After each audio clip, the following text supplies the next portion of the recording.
오늘 오픈데이터 포럼은 미래 의료 혁신의 주역 의료 데이터라는 주제로 열린 세미나를 진행할 예정인데요. 아마도 많은 분들이 데이터 활용 분야 중에서 의료 데이터, 건강 데이터 활용 분야에 관심이 많으셔서 평소보다 좀 많은 분들이 참석해 주신 것 같은데요. 오픈데이터 포럼은 좀 시적절한 데이터를 주제로 해서 열린 세미나를 계속 진행을 하고 있습니다. 앞으로도 많은 참석과 관심 부탁드리고요.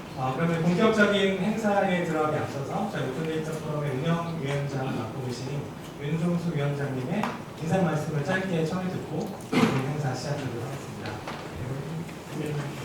큰 박수로 부탁드리겠습니다. 오늘 상당히 많은 분들이 오셨는데요. 저희가 오픈데이터를 이제 다루면서 그 중에 관련된 많은 이슈가 사실 개인정보 이슈가 자주 걸립니다. 물론 뭐 개인정보와 직접 연관 없는 데이터들이 있지만 개인정보의 범위가 워낙 넓어서 오픈데이터 할 때는 개인정보 이슈가 많이 걸리는데요.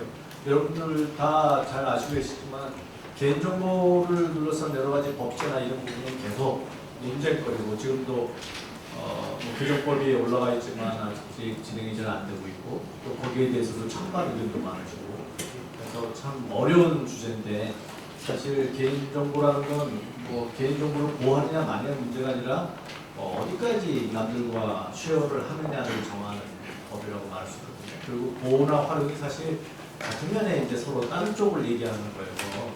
그리고 뭐 이거를 쉽게 말하면 이제 밸런스라고 말하기도 하고 아니면 이제 엄선해서 저희가 이제 입법적 결단 또 사회적 합의를 이뤄내느냐 문제에서 어떻게 보면 길이 있을 것 같기도 하고 어떻게 보면 되게 그 부분에 대한 합의 이르기까지 길이 만만치 않은 길이기도 하는데요. 사실 의료 데이터가 를 들여다보고 있으면 상당한 딜레마에 있습니다. 저도 뭐 이쪽 개인정보 분야에 대해서 일도 하고 여러 가지 이런 또 바깥에서 활동도 합니다만 우리가 개인정보 얘기할 때 의료 데이터 같은 경우는 이제 민감정보로 분류가 되거든요. 그래서 민감정보는 다른 데이터, 다른 개인정보보다 더 엄격하게 다뤄집니다. 근데 반면 의료 데이터를 안을 들여다보면 이제 의료 데이터도 여러 가지 이제 차등의 정보가 있어요. 그러니까 남들에게 밝혀지면 되게 치명적인 피해를 입는 정보부터 시작해서 사실은 어떤 정보들은 그런 측면보다는 오히려 이러한 정보들이 공유화돼서 연구로 활용이 되거나 뭐 여러 부분에서 어떤 의료 혁신이나 아니면 불치병을 치료하거나 하는 여러 가지 연구 목적 뭐 더 나아가서 뭐 신약 개발 물론 그건 이제 상업적 이용이어서 또 거기에 대해서는 또 다른 의견이 있겠지만 그런 부분까지 계속 이제 활용될 수 있는 여지가 그렇게 함으로써 또 그 효과가 큰 분야가 사실 또 의료 데이터거든요.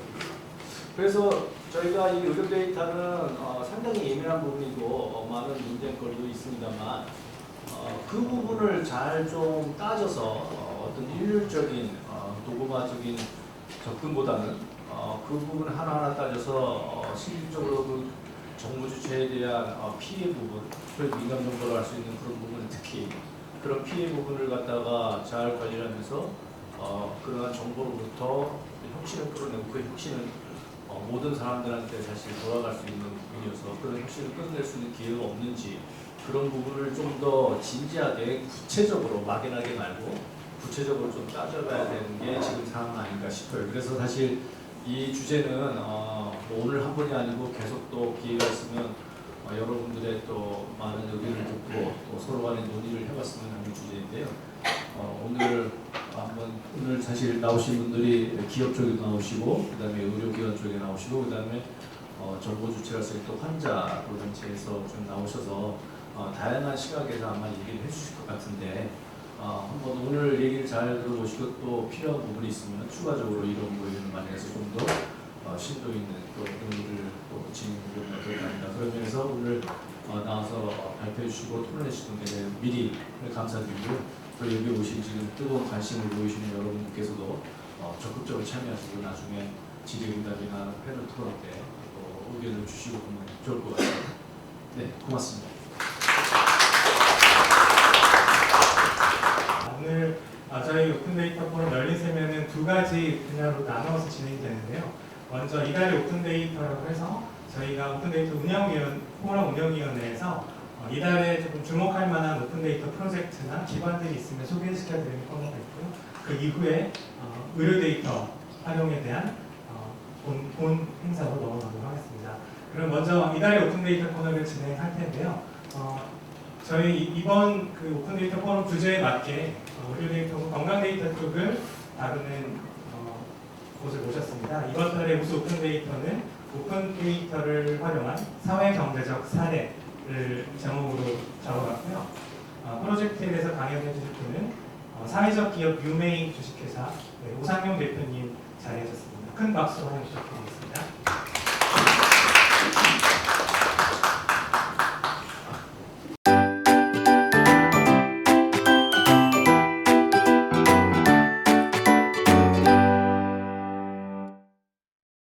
오늘 그 의료에 대한 키워드가 있는데 저희는 그 건강 쪽에 좀 가까운 키워드라고 보시면 될 것 같고요. 그 사회적 기업으로서 공공 데이터를 어떻게 활용을 해서 서비스를 하고 있는지에 대해서 저희 사례를 소개해드리도록 하겠습니다. 예, 그 먼저 저를 좀 먼저 간단하게 설명을 해드리자면요. 저는 전직이 여행 작가예요. 그 IT 전공을 하기는 했지만 군대를 전역하고 한 5년 정도 세계 여행을 했어요. 세계 여행을 하면서 개발도상국이나 선진국에서 그 의료 접근성이라는 문제를 저희가 발견을 했고요. 이 문제를 언젠가는 한번 해결을 해보자라는 생각만 갖고 있다가 이제 2012년도에 대학원을 가면서 지속가능 경영이라는 것을 공부를 하면서 이제 사회적 기업이라는 걸 알게 됐고 16년도에 저희 유메이가 시작이 됐습니다. 저희가 문제를 찾은 거에 대한 그 포인트는 새천년 개발 목표라는 거였어요. 유엔이 채택을 해서 범지구적 이런 문제를 해결하자라는 의제를 결정을 했었는데 이 의제에 대한 결과가 나왔거든요. 실제로 건강과 의료 분야에서는 대부분 다 비약이라고 나왔어요. 그렇다면 우리나라는 과연 어떨까? 그래서 우리나라를 봤더니 어린이집, 그 다음에 집단 보육시설이라고 하죠. 어린이집이나 유치원 같은 경우에는 1년 상시 전염병이 유행을 하고 있었고요. 이러한 전염병은 아이들뿐만 아니고 가정, 부모한테까지도 이제 전염이 된다는 사실을 알았어요. 그래서 실제로는 의료 선진국, 의료 접근성에 대한 것은 상당히 좋지만 아직까지도 우리나라에는 의료 사각지대가 많다라는 것을 저희는 발견을 했습니다. 한 결과예요. 그 우리나라에서 질병으로 인한 사회적 경제 손실이 얼마일까? 생각보다는 규모가 상당히 크죠. 그 요즘에 뭐 최근 유행했던 미세먼지로 인한 호흡기 질환 지속도 늘어나고 있고요. 아마도 이 사회적 손실 비용은 매년 더 증가하는 추세일 거라고 확신합니다. 그래서 저희가 공공 데이터를 이용한 그 서비스를 개발을 했고, 그다음에 이 개발을 실제로 지금 출시를 해서 그 시민들에게는 어플리케이션, 그다음에 그 공공기관이나 기관에는 설치형 그 로디라는 프로그램을 저희가 판매하고 있습니다. 이 아이디어는 저희는 WHO의 그 한 보고서를 통해서 진행이 됐어요. 그 세계보건기구가 의료 접근성에 대한 문제랑 전염병에 대한 확산을 막으려면 첫 번째로 지역 단위 모니터링이 필요하다. 실제로 그 지역에서 어떤 질병이 유행을 하고 있는지 예상으로는 어떤 질병이 예상이 되는지 이런 실시간 모니터링이 필요하다고 이야기를 했고, 두 번째 단계는 의료 접근성 개선이라고 해서 언제든지 기초 의료 접근성을 접근할 수 있는 이런 개선이 필요하고, 마지막 단계는 실제로 발생이 됐을 때 조치할 수 있는 매뉴얼이 필요하다는 이 세 단계를 이야기를 했는데, 오늘 저희 사례는 첫 번째 지역 단위 모니터링이라고 보시면 될 것 같습니다. 저희가 이 데이터를 시민들에게 어떻게 하면은 지역 단위의 그 질병이라는 정보를 제공을 해줄 수 있을까? 그래서 저희가 고민을 했어요.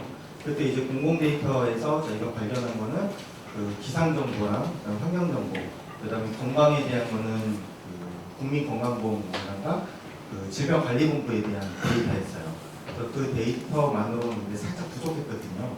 그래서 그 외에 이제 필요한 정보들을 저희가 온라인상에서 어디서 구할 수 있는지를 찾았고, 요청한 곳은 요청을 통해서 받았고, 안 되는 곳은 저희가 크롤링으로 매일 수집을 하고 있습니다. 그래서 하루에 약 50만 건의 데이터를 저희는 가져오고요. 이 데이터를 일부는 분석을 하고요. 일부는 통계로 이제 수치값을 내고요. 이렇게 추출한 값을 저희가 두 가지 형태로 제공을 하고 있어요. 그래서 오른쪽은 시민들이 무료로 그 어플리케이션을 설치를 해서 우리 지역에서 발생하고 있는 전염병, 그다음에 질병 예방, 질병 그 4대 질병에 대한 단계, 그다음에 미세먼지도 환경 정보, 기상 정보를 제공을 하고 있고요. 오른쪽 하단은 저희가 공공기관이나 지자체에 판매하는 모델인데 저렇게 유동 인구가 많은 곳에 설치해서 지역민들에게 정보를 제공해 주는 역할로서 그 시민 복지를 제공하고 있습니다. 네, 저희 실제로 설치 사례인데요. 시민들이 저희가 설치한 사례를 보고 많은 피드백을 주셨어요.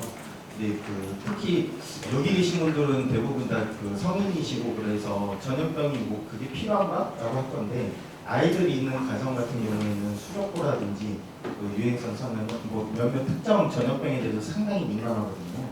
그래서 이런 정보들을 저희가 제공을 함으로써 너무 유용하다라는 이제 저에게 팁을 주셨고요.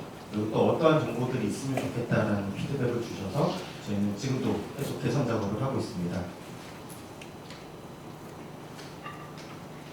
네, 저희는 사회적 기업으로 이런 정보들이 많은 시민들, 대한민국 국민 전체가 다 알아야 된다고 생각을 하고 있어요. 그래서 공공이나 지자체에는 그 판매 모델을 통해서 이렇게 판매를 하고 있고 꼭 필요한 시설 같은 경우에는 도입을 원하지만 비용이 안 되는 곳들이 많거든요. 그래서 저희가 50% 정도는 지원을 해서 꼭 필요한 기간에는 설치가 될 수 있도록 유도를 하고 있고요. 뭐 한 사례로 부산시 같은 경우에는 그 버스 정류장에 가면은 그 버스 배차 시간이 있죠. 이제 거기에 저희 전염병 정보를 실겠다라 그래갖고 연구를 진행하고 있고요. 이렇게 많은 국민들이 우리 지역에서 발생하는 전염병에 대한 정보들을 알 수 있다라 그러면 예방뿐만 아니고 실제로 발생률이 증가했을 때도 조금 더 조심해서 그 전염병의 확산을 방지할 수 있을 거라고 생각합니다. 네, 이 포럼에 이제 주제 발표를 오면서 참 많은 생각을 했어요. 저희 지금 제공하고 있는 서비스가 조금 더 고도화가 되기 위해서는 지금 저희가 제공받는 데이터 외에도 의료 부분에 대한 데이터들이 많이 필요하거든요. 실제로 저희 사례가 스마트시티 기구 쪽에 추천을 받아서 저희가 대만을 갔었는데 좀 아쉬움이 많았어요. 이 사진 속에 보이는 그 설명에 보이는 이런 데이터들이 있다라 그러면 정말 인공지능 기술을 이용을 해서 예측도 할 수 있고 더 업그레이드 할 수 있는 여력이 많은데 아직까지는 그 의료 부분에 대한 데이터는 공개가 너무 적지 않나라는 좀 아쉬움이 있는 것 같습니다. 네, 현재 저희 유메이는 그 지역 질병 예방 정보 외에도요, 그 민간 자체에서 공공 데이터 허브를 구축을 하고 있습니다. 그래서 IoT 기반으로 여러 디바이스를 개발을 하고 그 디바이스들을 탑재를 해서 스마트 시티 표준이 1M2M이라는 표준화가 정해졌어요. 그래서 그 기반으로 저희가 데이터를 수집을 해서 필요에 따라서는 이제 시민들 누구에게나 이 데이터를 활용할 수 있게끔 여는 것을 저희는 고려를 해서 민간으로서 데이터 허브 역할을 하려고 추진하고 있습니다. 네, 이게 그 공공기관에서 설치되는 화면이에요. 실제로 이 화면을 저희가 띄워놓고 시민들이 오고 가며 지역 전염병에 대한 것도 볼 수 있고요. 그다음에 요즘 뭐 가장 이슈인 미세먼지 정보도 이제 볼 수 있어서 특히 노인분들이나 그다음에 스마트폰을 사용하기 힘든 분들은 이제 이 기기를 통해서 지역 정보를 받아볼 수 있는 이점이 있는 것 같습니다. 예, 제 발표는 여기까지고요. 혹시 저희 서비스에 궁금하신 점 있으시면 발표해 주시면 말씀해 주시면 좋겠습니다. 예. 개인한테 언제쯤 서비스를 하고 어플리케이션으로 저희 서비스 제공이 되고 있어요. 네, 스토어에 들어가셔서 띠링이라고 검색하시면 됩니다. 있는 저비용이 얼마 정도 어플리케이션은 저희가 무상으로 제공을 하고 있고요. 공공기관의 판매용은 그 하드웨어까지 포함해서 350만 원 저희가 판매가 되고 있어요. 기상청 정보 어떻게 진료가 연관해가 지금 서비스에서는 표시가 되고 있지는 않은데요. 저희가 그 서버 백단에서 기온, 온도 차의 변화에 따라서 어떠한 질병군이 변화가 되고 있는지 모니터링을 하고 있어요. 그래서 아직까지 신뢰도에 대한 검증은 되지 않았고 어느 정도 데이터가 더 저희가 수집을 할 수 있다라 그러면 신뢰도 부분도 해결할 수 있고 향후에는 서비스가 나올 것 같습니다. 사용만 되는 거죠? 지금 가축 질병 아니에요? 예, 맞습니다. 사용만 됩니다. 해외 서비스 어느 국가 저희가 대만에 제안을 했어요. 대만은 우리나라 같은 경우에는 질병관리본부가 전염병 신고 시스템을 갖고 있거든요. 그래서 각 보건소들이 신고를 하는 시스템이 돼 있어서 공공데이터적인 데이터 수집이 가능한데 안 돼 있는 국가들이 많거든요.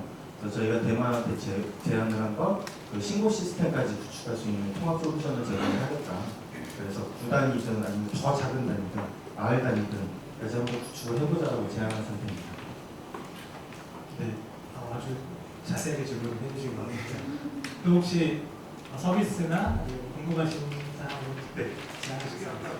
잠깐 PPT 파워포인트 시티랑 연동이 된다고 보여지는데 저건 어떤 서비스를 주고받고 연동하는 거지? 지금 저희가 민간허브를 구축을 목표를 하고 있는데요. 일단 스마트 시티 플랫폼 표준화가 원 엔투엔으로 정해졌어요. 그래서 원 엔투엔 기반의 이제 데이터 서버를 구축을 해서 저희가 지금 갖고 있는 데이터도 있고 지금 추진하고 있는 건 실내 공기질, 공기질을 측정할 수 있는 IoT 센서가 개발이 되고 있고요. 그다음에 수질 IoT 센서도 들어갈 것 같고요. 그리고 구독자 관련해서 저희가 IoT를 3종을 더 하고 있는데 그종까지도 포함이 돼서 유메이에서는 그 데이터들이 들어갈 것 같고요. 다른 기업에서도 혹시 IoT를 만든다라 그러면 저희가 펌웨어를 원 엔투엔 기반으로 제작을 도와드려요. 그러면 저희 허브 센터를 통해서 이제 서비스를 할 수 있는 형태로 진행이 될 겁니다. 네. 끝에 계신 분. 일단 데이터의 그래듈러티에 대해서 좀 알고 싶은데요. 네, 감사합니다. 만약 어떤 질병이 발생했던 이를테면 홍역이 발생했다. 그럼 실제로 있었던 일인데 그러면은 그것이 어떤 지역에서 발생했는지, 어떤 동에서 발생했는지, 혹은 어떤 병원, 혹은 어떤 유치원에서 발생했는지까지 표시가 됩니까? 현재는 불가능해요. 현재는 불가능하고요. 이게 표시를 적어놓긴 했는데 건강보험 심사평가원에서 우리가 병원을 가면은 병원에서 수가라는 거를 시스템을 통해서 신청을 하거든요. 거기에 코드가 입력이 돼 있어요. 그 코드에 대한 게 심사평가원으로 넘어가면 이제 이 의료보험에 대한 게 나갈 수 있는가를 평가를 하고 그게 반영이 되거든요. 그게 지금은 2달이에요. 2달이다 보니까 저희가 그 데이터를 갖고 하려고 해도 2달 이후에 서비스를 제공을 하는 거죠. 그래서 저희는 이야기를 하는 건 2달이라도 제공이 돼야 되지 않을까. 월이라도 좀 빨리 제공해 줄 수 있다라 그러면 이제 민간 쪽이나 의학 쪽에서 많은 레퍼런스가 나올 거라고 저희는 생각을 합니다. 지금 제가 말씀드린 건그 시간의 의미도 있지만 어떤 지역, 좀 좁게 이를테면은 내가 이런 유치원 아이를 보내고 있는데 그 근처에 있는 유치원에서 어떤 발병이 일어났다 그러면 조금 더 조심한다든지 할 정도가 유용한 정도인데 그 정도의 지역적인 항상까지 그 데이터로 제공이 되는지 아직은 안 됩니다. 비슷한 서비스 예전에 구글에서 키워드가 또 아마 그 위치 정보랑 합쳐서 예측한 서비스가 있었던 것 같은데 그런 아이디어를 좀 활용해 보시면 근데 아마도 원데이터가 좀 많이 있어야 되는데 네. 저는 이런 포럼이 있다는 것을 이번에 처음 알았어요. 확실히 공공 데이터는 저희 삶을 더 건강하게 만들 수 있고 그다음에 저희 삶을 더 편안하게 만들 수 있고 정말 많은 것들을 할 수 있는 포인트들이 저는 될 거라고 생각을 해요. 네, 하지만 아직까지는 공공 데이터를 대한민국에서 개방을 하고 활용할 수 있게끔 한다라고 이야기는 되고 있지만 실제로 저희 민간에서는 느끼기에는 아직은 좀 아쉬움이 많은 것 같아요. 그래서 저희도 필요한 데이터들을 각 기관들에 요청을 했는데 요청을 할 때면 예산이 없다. 내년에 검토해 보겠다 이런 답변들이 좀 많았거든요. 그래서 이런 포럼들을 통해서 정말 시민들이 이런 정보들을 원하고 이런 데이터들로 하여금 혁신적인 대한민국을 바꿀 수 있는 이런 서비스를 개발하겠다라는 아이디어가 많이 모이면 스마트 시티 데이터를 공공 데이터를 기반으로 된 스마트 시티가 머지않아서 대한민국에서도 열릴 거라고 좀 확신합니다. 네, 고맙습니다.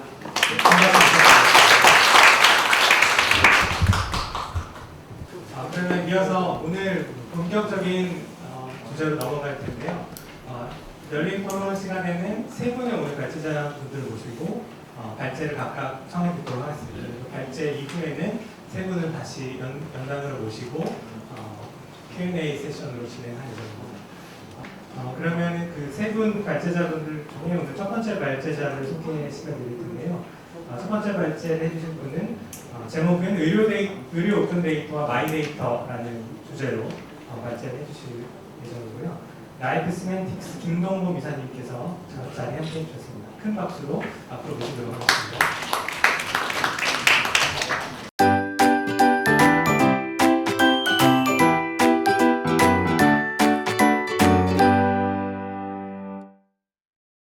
네, 안녕하세요. 방금 소개받은 라이프 시멘틱스의 김동범입니다. 여기서 보니까는 자료가 잘 보이지는 않네요. 저는 그 라이프 시멘틱스에 근무를 하고 있고요. 그 라이프 시멘틱스는 그 디지털 헬스 전문 기업입니다. 디지털 헬스라고 하면 이제 여러 가지 헬스 IT 기술을 활용을 해서 데이터 분석 기술을 활용을 해서 그 개인들에게 이제 유익한 그 건강과 관련된 서비스를 제공하기 위한 기반 기술과 이제 서비스를 하고 있는 그런 기업이고요. 오늘 발표한 이제 발제와 토론을 하게 된 계기는 이제 제가 한 2012년 정도에 사실 이제 공공 데이터 쪽에 굉장히 관심이 많아서 오픈 OKF라든지 지금 이제 위원장으로 계시는 인정수 교수님하고 이제 초기에 이렇게 그런 활동을 하다 조금 이제 개인적으로 하다가 이제 이쪽에 이제 디지털 헬스 쪽에 스타트업을 참여를 하게 되면서 굉장히 이제 회사 업무에 바쁘다 보니까 그렇게 활동을 좀 뜸하게 했었는데요. 오늘 좀 말씀드리는 부분들은 그 앞쪽은 제가 빠르게 넘어가겠습니다.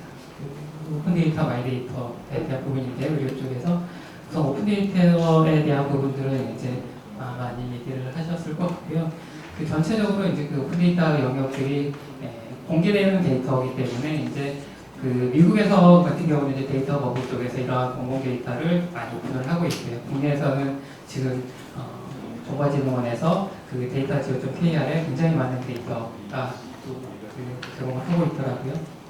의료 쪽을 보면은 사실 이제 그 미국 같은 경우는 그 미 정부의 그 CTO가 이제 토스박이라는 CTO가 있었는데요. 2013년 정도에 그 CTO가 이제 그 아테나헬스의 그 대표이기도 했었습니다. 그래서 그 데이터 거부 쪽에서 따로 별도의 그 데이터를 빼서 그 헬스 데이터 거부라는 사이트를 만들었어요.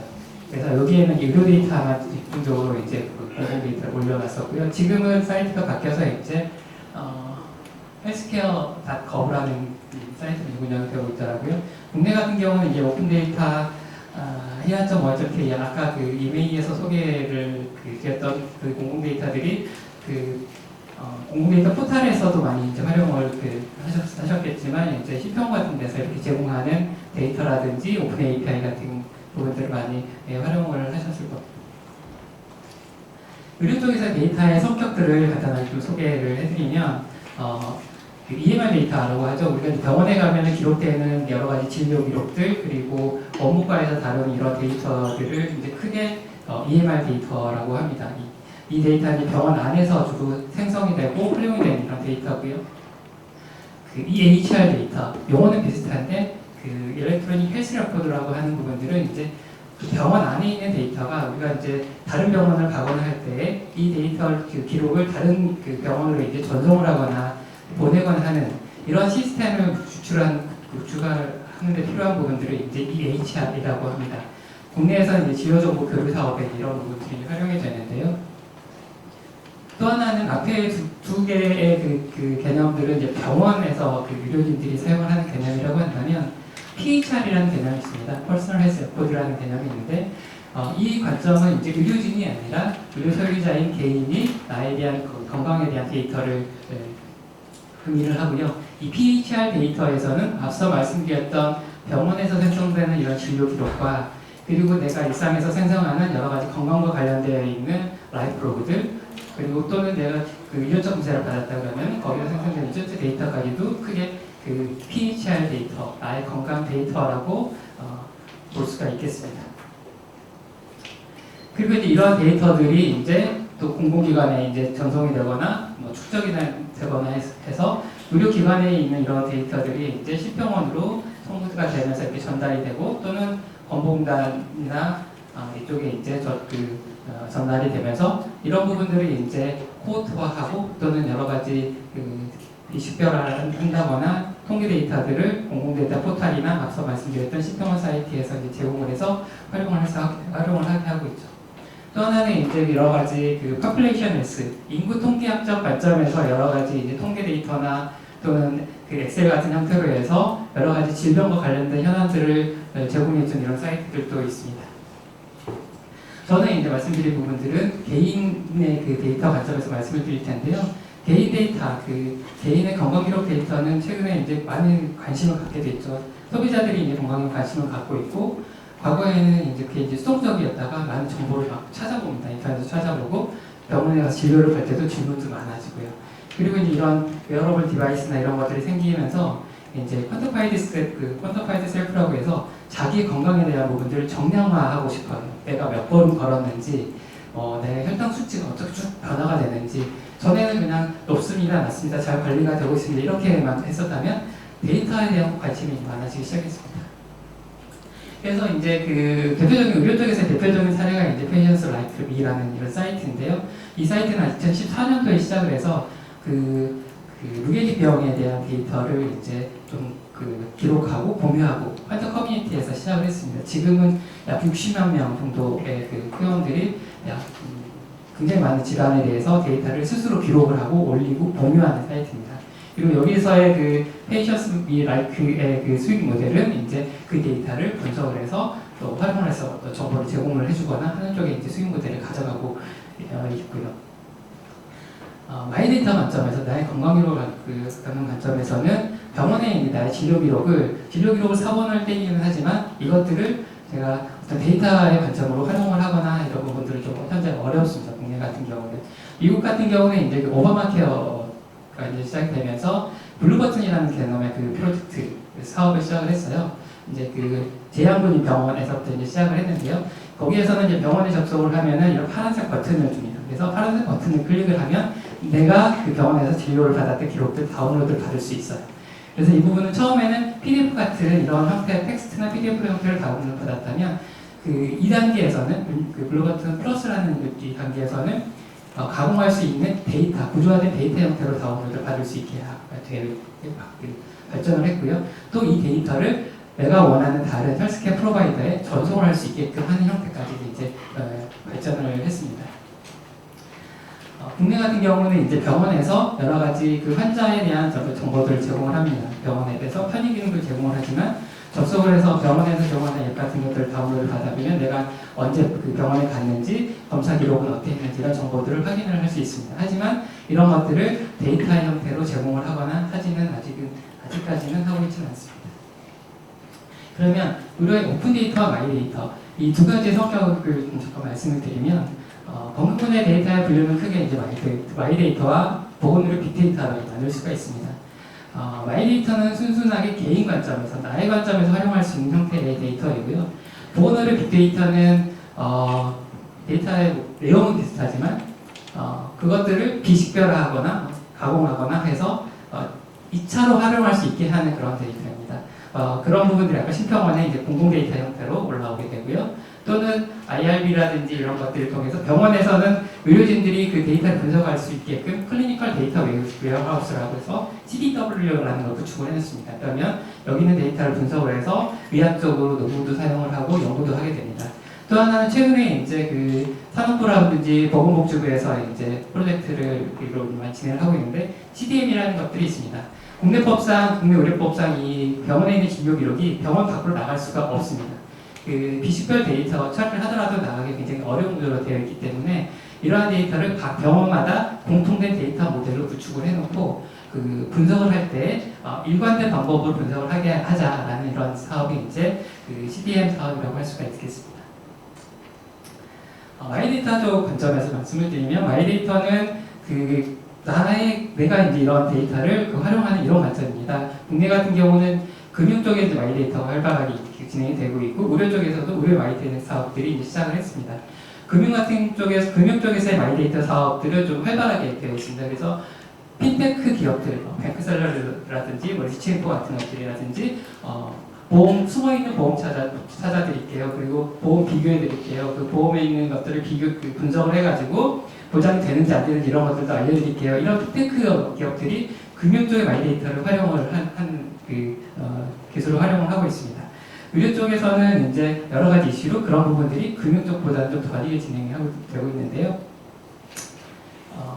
금융 쪽에서는 어쨌든 마이데이터는 기본적으로는 개인이 동의해서 어떤 데이터를 가져오거나 또는 개인이 능동적으로 전달하는 그런 게 베이스이기 때문에 사실은 이 부분에 대해서는 법적인 동의라든지 개인정보 이슈에 대해서는 크게 접촉이 되는 부분들은 아닙니다. 현행법상 시행이 서비스나 시행이 가능한 부분이라고 저는 보고 있고요.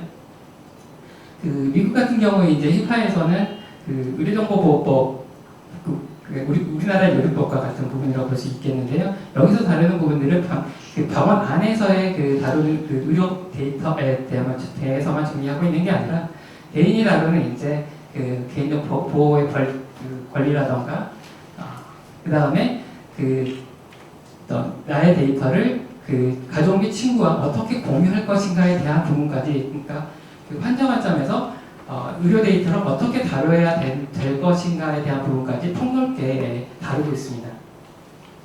최근에 이제 유럽 개인정보보호법 GDPR이 이제 작년 5월달에 발효가 되면서 국내에서 서비스를 하더라도 대상을 유럽 지역에 대한 사용자를 대상으로 할 경우에는 이 법이 이제 적용을 받게 되는데요. 이 법이 이제 국내에서도 굉장히 이슈화 됐습니다. 잘 보이지는 않지만 이런 GDPR에 있는 부분들을 어겼을 경우에는 굉장히 높은 수준의 벌금을 부과하게끔 되어 있고요. 그래서 이런 부분도 굉장히 강화가 되어 있습니다. 근데 관심 있게 보는 부분들은 좌측에 보시는 것처럼 신설에 대한 조항입니다. 여기에 보시면은 개인정보, 정보 이동권에 대한 부분들이 이제 언급이 되어 있습니다. 여기서 이제 적혀져 있는 부분을 보면은 정보 제공 주체는 본인의 개인정보를 체계적이고 통상적인 기계 판독이 가능한 형식으로 수령할 권리가 있고 다른 개인정보 처리자에게 해당 개인정보를 이전할 권리를 가진다. 이런 부분들이 신설이 되어 있습니다. 마이데이터 관점에 대한 부분들이 이제 들어가 있다고 볼 수 있습니다. 사실 이제 제가 스마트 웹이나 이런 쪽에서 이제 관심을 가졌었는데요. 이 데이터 포터빌리티, 정보 이동권이라는 부분들이 과거에도 굉장히 있었습니다. 예전에 소셜 서비스가 한참 있을 때 여러 가지 분산된 소셜 서비스를 나의 관점으로 이렇게 통합해가지고 관리할 수 없을까라는 그래서 이 부분이 이제 2012년 이때 2008년부터 12년 이때 이제 리크드 데이터 포터빌리티가 기술적으로 소셜 서비스에서 굉장히 이슈가 된 적이 있었습니다. 이런 개인이 이제 이런 의료정보를 데이터를 활용하는 부분들은 의료법에 이제 근거를 하고 있는데요. 의료법에 보면은 진료기록 사본은 의료기관에 요청을 할 때 이것들을 발급을 받을 수 있게 되어 있습니다. 과거에는 이게 이제 종이 베이스지만 지금은 종이 진료기록의 사본이라는 부분이 이제 데이터의 범위까지 이제 포함이 된다라고 볼 수가 있겠고요. 이런 부분들이 이제 서비스적으로 활용 측면에서 이제 가능하게 하기 위해서는 여러 가지 수집부터 저장 문서 같이 창출을 하고 여러 가지 서비스를 활용하는 이런 부분들의 상황들이 필요할 것입니다. 그래서 이제 문제는 내 기록, 나의 관점에서 보면은 나의 기록이 내가 갔던 여러 병원의 의료기관에 분산돼서 저장이 되어 있기 때문에 나를 중심으로 해서 통합되게 이렇게 볼 수 있는 부분들이 어렵습니다. 또 하나 이런 햇빛이라든지 샤워미 이런 것들 사용하면서 걸음수 측정 가시죠. 근데 이제 서비스가 바빠서 다른 서비스로 갈 때 이 데이터를 옮기기가 굉장히 어렵습니다. 처음부터 다시 시작해요. 어렸을 때 전에부터 내 걸음에 대한 패턴이 어떻게 되어 있는지를 알려면 결국은 나를 중심으로 데이터가 이렇게 저장이 되어야 됩니다. 이런 이슈들이 항상 존재하게 되고요. 이런 것들이 가능하기 위해서는 어떤 플랫폼이 필요합니다. 여러 가지 연동을 통해서 애플이라든지 구글에서 제공한 이런 쪽하고 연동을 통해서 데이터를 내가 원하는 방식으로 가져온다거나 이런 디바이스를 통해 생성된 부분들을 연결을 시킨다거나 의료기관과 연계해서 그런 부분들을 이렇게 가져온다거나 이런 부분들의 여러 가지 기술적인 부분들이 필요한 플랫폼이 이제 필요하게 됩니다. 그리고 이런 플랫폼을 기반으로 한 여러 가지 서비스가 이제 진행이 될 텐데요. 이제 이런 부분들이 필요한 거는 결국은 개인의 헬스 리터러시, 어떤 개인의 정보 이해력을 점점 높아가고 있기 때문입니다. 개인의 정보 이해력이 이제 그 떨어짐으로써 일어난 여러 가지 이제 부작용이 이제 사례들이 있는데 이런 부분들을 여러 가지 개인 데이터를 기반으로 한 서비스가 보완해주고 해결해줄 수 있다고 생각을 하고요. 저희가 이제 바라보는 부분들은 기본적으로 여러 가지 이제 보건노력 빅데이터라든지 마이데이터를 활용을 해서 가지고 할 수 있는 부분들이 중간에 보면 CDSS라고 되어 있습니다. 그 CDSS는 클리니컬 데이터 디시전 서포트 시스템이라고 해서 의료진이 어떤 진료의 그 판단을 할 때 도와주는 서비스입니다. 그런 시스템을 말하고요. PDSS는 페이션 디시전 서포트 시스템이라고 해서 환자가 개인이 어떤 의사결정을 한 상황도 분명히 있습니다. 그런 부분들을 도와준 부분들에 대해서 저는 PDSS 쪽에 관심을 가지고 있고요. 이러한 데이터들을 활용하는 케이스들은 여러 가지 처방전에서만 하더라도 다양한 서비스를 가져갈 수 있습니다. 우리가 발급받는 처방전은 보통은 한 장을 받지만 법적으로는 본인 보건용과 약국계 진료 두 부를 발급을 할 수 있게 되어 있고요. 이 안에는 보시면 내가 어떤 진단으로 판정이 됐는지에 대한 그 판정 코드와 그리고 어떤 약을 처방해 받았는지 약에 대한 정보, 어느 병원에서 그 진료를 받았는지 의료기관에 대한 정보라든지 의료진에 대한 정보들 이런 것들이 많이 담겨져 있습니다. 최근에는 이제 그 기사 같은 곳에서 전자처방전 사업을 시범적으로 하고 있어서 이렇게 종이 페이퍼 베이스로 했던 부분들을 전자적으로 이제 주고받고 개인에게도 전달하는 자기적으로 이런 관점의 시범 사업들이 현재 진행이 되고 있습니다. 또 하나는 이제 이런 퇴원 기록지라든지 수술 기록지 이런 것들도 이제 발급을 받아서 다른 병원에 갖게 제출을 하게 되는데요. 이런 부분들도 사실은 이제 한번 이쪽 병원에서 이제 검사를 받았을 때 다른 쪽에서 또 검사를 받기보다는 그 기록들을 전달해주는 게 이제 더 환자 같은 경우 원하는데요. 이런 부분들도 지금 보건복지부를 중심으로 해서 진료정보 교류 사업에서 병원을 옮겼을 때 A 병원에 있는 그 나의 기록을 B 병원으로 전달하는 이런 사업들이 진행이 되고 있습니다. 또 하나는 이제 이런 데이터를 기반으로 해서 여러 가지 이제 알고리즘 같은 것들을 만들어서 여러 가지 서비스 제공을 해볼 수가 있을 텐데요. 이런 것들을 이제 API 형태로 또 제공을 하는 방법들이 있습니다. 저희 회사 같은 경우는 이제 저런 그 알고리즘도 개발을 해서 활용할 수 있게 한다거나 저희 에필스 케어 같은 서비스는 이제 암 환자가 수술을 받고 여러 가지 부작용 관리라든지 사후 재활 관리라든지 이런 것들을 하기 위한 암 환자 케어 서비스를 하고 있고요. 또 하나는 이제 그 개인과 관련된 생애 주기별로 요소에 필요한 그런 서비스들이 있습니다. 어렸을 때 영유아를 관리하는 서비스라든가 시니어 서비스, 여러 가지 질환자의 서비스 같은 것들을 저희는 이제 서비스를 제공을 하고 그 디지털 헬스 기업이기 때문에 이제 여러 가지 스마트 체온계라든지 활동량계, 스마트 체중계, 수면 베개 이런 것들을 같이 이제 개발을 해서 서비스에 활용하는 이런 사업들을 하고 있습니다. 네, 이상으로 마치겠습니다.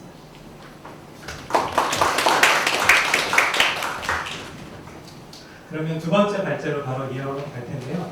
오늘 의료정보의 활용과 개인정보 보호라는 주제로 카톨릭 대학교 최인현 교수님 발제해 주셨습니다. 큰 박수로 환영 부탁드리겠습니다.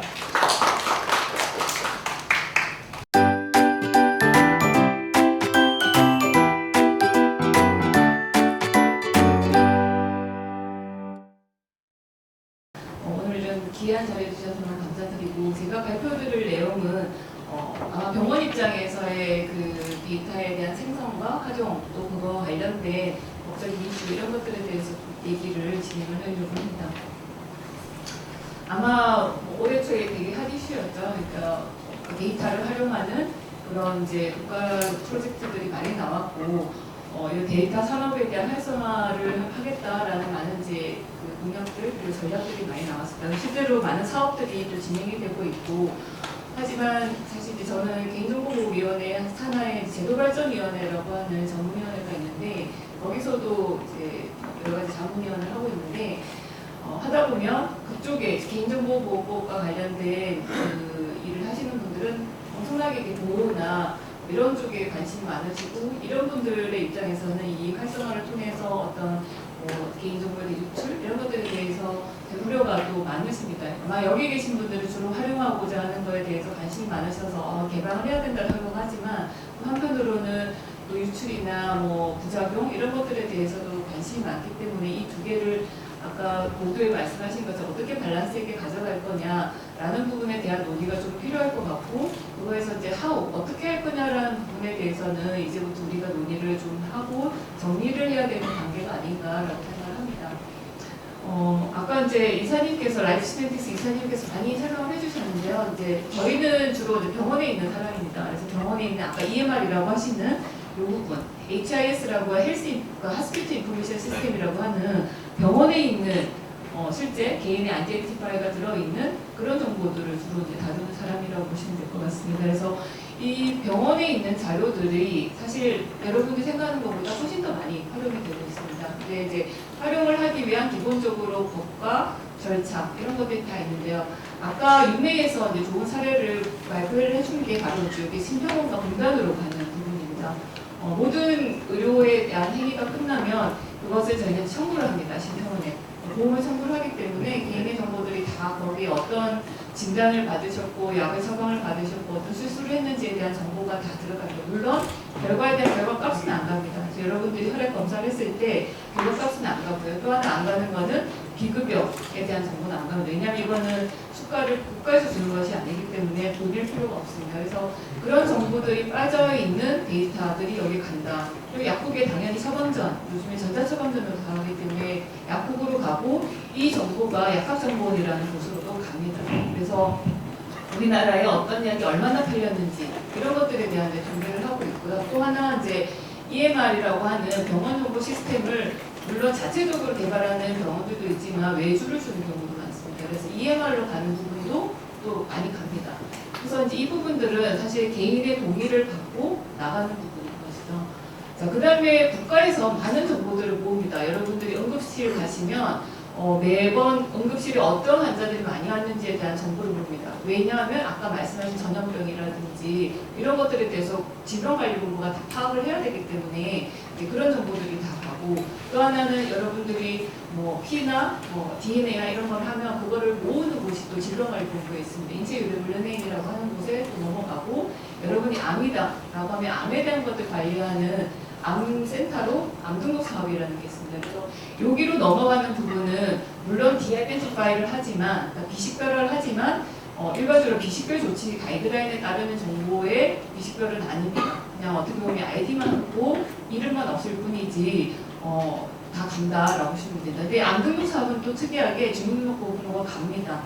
그래서 이걸 가지고 통계청과 연결을 해서 상황에 대한 것들을 볼 수 있게 되었어요. 그래서 암등록을 빼고 나머지 부분에 대해서는 아이디, 예전에는 주민등록번호까지 갔었어요. 근데 이제 주민등록번호를 못 쓰게 하면서 점차 이제 그런 정보들을 모으지 않고 디아이덴티파이어에 되어 있는 그런 정보만 모은다라고 보시면 됩니다. 자, 그래서 이 부분은 이미 기존 법에서 다 하고 있다는 부분인데 문제는 아까 유메이에서 원하는 것처럼 이런 부분인 거죠. 병원에 있는 이 정보들을 이용을 해서 뭔가 새로운 사업을 하고 있는 것에 사용을 하고 싶으신 거죠. 자, 그러면 이런 상업적인 활동을 하기 위해서 아까 그 PHL 같은 경우는 개인의 동의를 기반으로 하고 있습니다. 그래서 여러분들이 내가 동의해서 내가 어떤 회사에 넘겨주고 싶다 라고 했을 때 그 동의에 기반해서 대공을 하는 거기 때문에 병원 입장에서는 사실 부담이 없는 거예요. 이거는 내가 원해서 보내달라라는 부분이기 때문에 그 부분은 보낼 수 있는 형태에 전자적으로 보낼 수 있는 거에 대한 기술적인 기반이 있냐 없냐의 문제인 거지 법적인 이슈는 사실 없습니다. 문제는 이쪽이죠. 러닝을 하기 위한 학습 데이터 또는 아까 뭐 전염병에 대해서 몇 건이 발생했는지 우리 병원에서 몇 건이 발생했는지 이런 정보들을 가지고 서비스를 하고 싶은데 그 정보를 받을 수 있냐 없냐 이 문제인 거죠. 이것은 이제 현행법과 많이 고려를 해야 되는 부분이다라고 보시면 될 것 같습니다.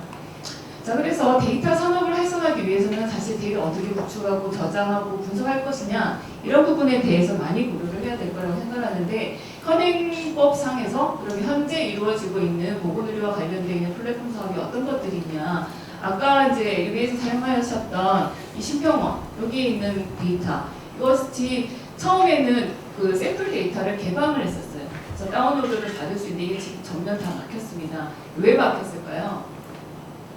시민단체에서 고소를 당했죠. 왜 나의 동의를 받지 않고 비식별을 해서 제공을 하느냐. 그래서 이게 전면 다 막혔고 분석을 하려면 원주로 가야 됩니다. 원주에 분석실을 주고 거기 가서 분석 결과만 나가게 되어 있습니다. 그래서 요즘에는 그래도 일부 API를 제공을 해서 기업들에서 이렇게 쓸 수가 되어 있지만 되게 제한적입니다. 그래서 뭐 이런 부분들을 뭐 증설을 하고 하긴 하지만 여전히 우리가 로 데이터는 받을 수 없는 형태입니다. 그리고 아까 질문 중에 주소를 조금 더 상세하게 줄 수 없냐? 할 수 없는 이유가 있습니다. 왜냐하면 상세하게 하면 할수록 식별이 가능하게 되기 때문에 식별을 할 수 없을 정도로만 만들어서 제공을 하고 있는 것이다. 그러니까 그런 제한점이 있다라고 보시면 될 것 같습니다. 두 번째, 복지부가 하려다가 막힌 사업입니다. 복지부가 하려고 했던 것은 신병원 데이터와 질병관리본부 아까 말씀드렸던 그 데이터, 그리고 암등록 사업에 있는 데이터 이런 것들을 다 통합한 통합 플랫폼을 하겠다라고 했습니다. 왜 사업이 안 됐을까요? 역시 시민단체에서 반대했습니다. 이걸 가지고 연계를 해서 뭔가 하려고 하는 게 아니냐. 그래서 이 사업도 지금 중단이 되어 있습니다. 가계부 빅데이터 플랫폼 아직 시작은 안 하고 있지만 지난주에 착수 보고를 킥오프 미팅을 하긴 했지만 아직도 많은 진통을 갖고 있는 것 같습니다. 여기도 의료가 들어가 있습니다. 그래서 의료를 중심으로 해서 국립암센터를 중심으로 해서 전문센터가 뭔가 데이터를 공유하는 것을 하겠다라고 하는데 이제 여러 가지 개인정보적인 이슈가 있겠죠. 어떤 이슈가 있냐, 법적인 이슈로 봤을 때는 세 가지 범위가 있습니다. 의료법, 생명윤리 및 안전에 관한 법률, 개인정보보호법. 이게 이제 케이스 바이 케이스로 달라집니다. 그래서 의료법, 우리가 병원에 있는 정보는 의료진이 진료를 통해서 수집한 데이터인 거죠. 그래서 동의를 다 요즘에 다 하셨을 거예요. 아마 진료를 위해서 내가 이러이러한 정보를 병원에 제공하겠다. 근데 그것은 진료를 위한 목적이었던 거죠. 그래서 이게 처음에 한 5년 전에 연대에서 문제가 됐습니다. 연구에 활용하는 게 적절하냐.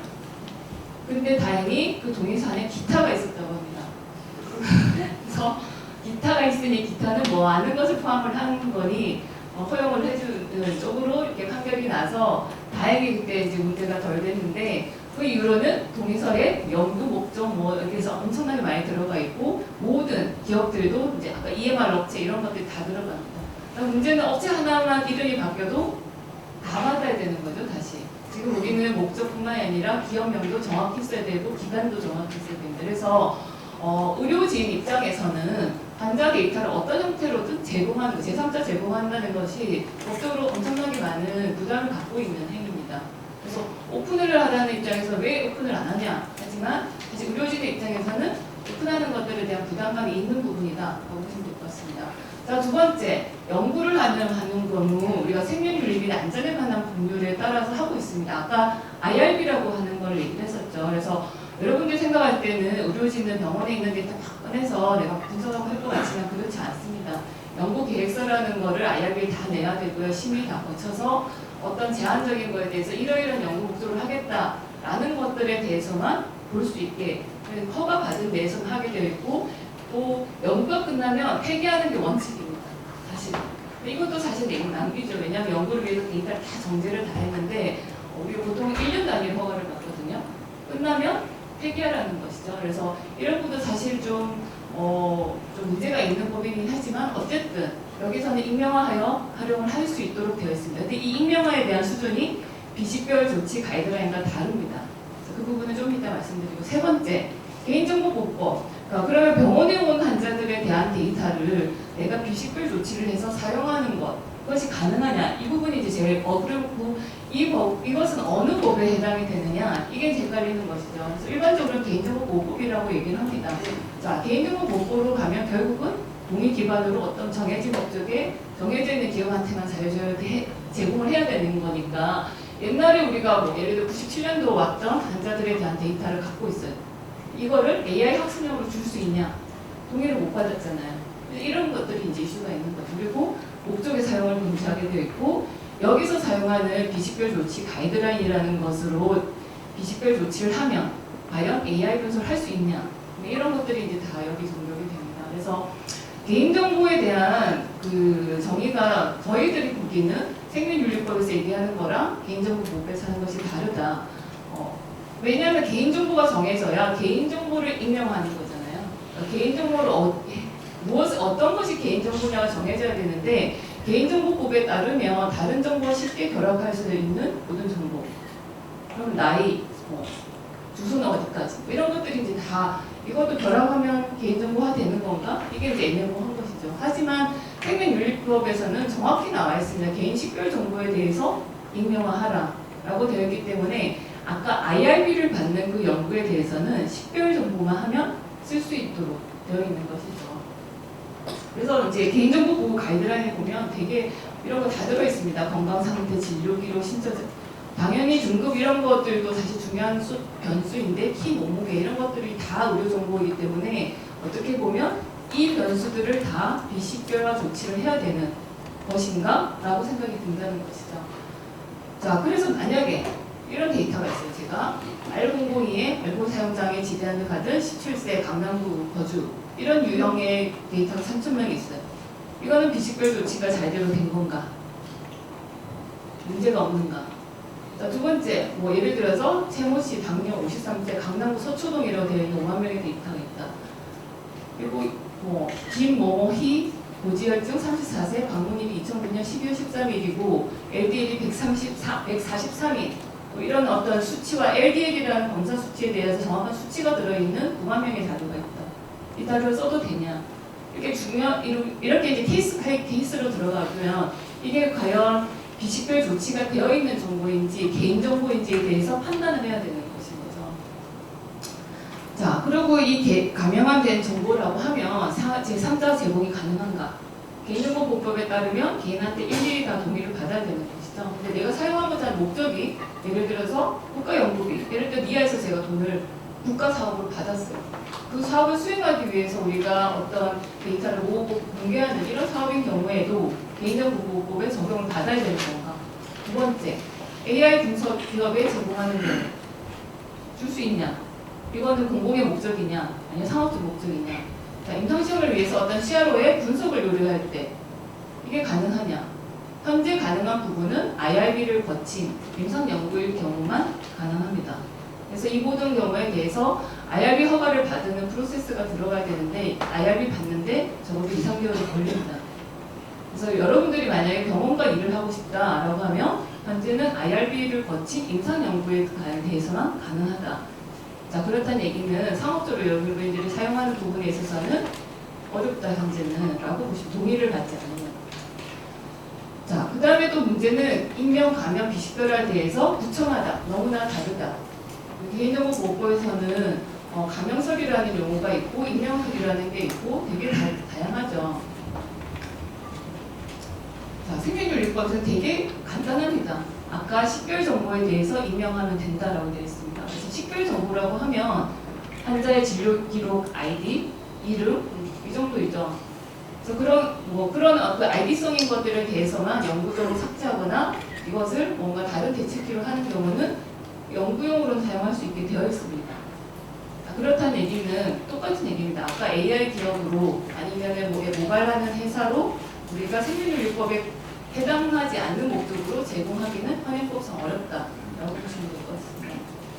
자, 그래서 저희가 생각할 때 과연 이 뒷부분까지 다 해야 되느냐 이런 부분들이 이제 애매한 것이죠. 지금 현재 생명윤리법에 따르면 이 앞에 있는 이미 식별 정보만 이미 대체키나 삭제하거나 이렇게 하고 우리가 연구를 하는데 문제는 이 뒷부분까지 아까 키 몸무게가 우리가 BMI로 계산이 되는 것이거든요. 그래서 이런 부분들까지 지금 다 해야 되는 걸로 나와 있기 때문에 과연 이렇게 쓴 데이터가 기업한테 무슨 도움이 될 것이며 이걸 갖고 어떤 서비스를 제공할 것이냐라는 부분에 대해서 사실은 활용도가 엄청 떨어지지 않겠냐라고 봅니다. 자, 그래서 우리가 비식별화 가이드라인을 얘기하지 않을 수가 없어요. 그래서 여기서는 비식별 조치를 해야 되고 해임명성을 해야 된다라고 얘기가 나와 있습니다. 자, 얼마 전에 보건산업진흥원에서 가이드라인이 나왔는데 저는 왜 이렇게 나왔는지 잘 모르겠습니다. 여기 보시면 연령을 예전에 저희가 다 28세, 21세 이렇게 했던 거를 지금 이렇게 바꾸라고 나와 있습니다. 30세 이하, 40세 이상 이렇게 범주화시키면 뭐 예를 들어서 치매가 걸릴 수 있는 연령이 몇 살이냐, 몇 살이 이르면 리스크가 올라가느냐 이런 연구 못하죠. 여기서는 다 이렇게 범주화시켜버리면 여기 보면 왜 성별을 이렇게 없애버렸을까요? 남과 여라는 두 개밖에 없어서 없앴을까요? 이런 거. 예?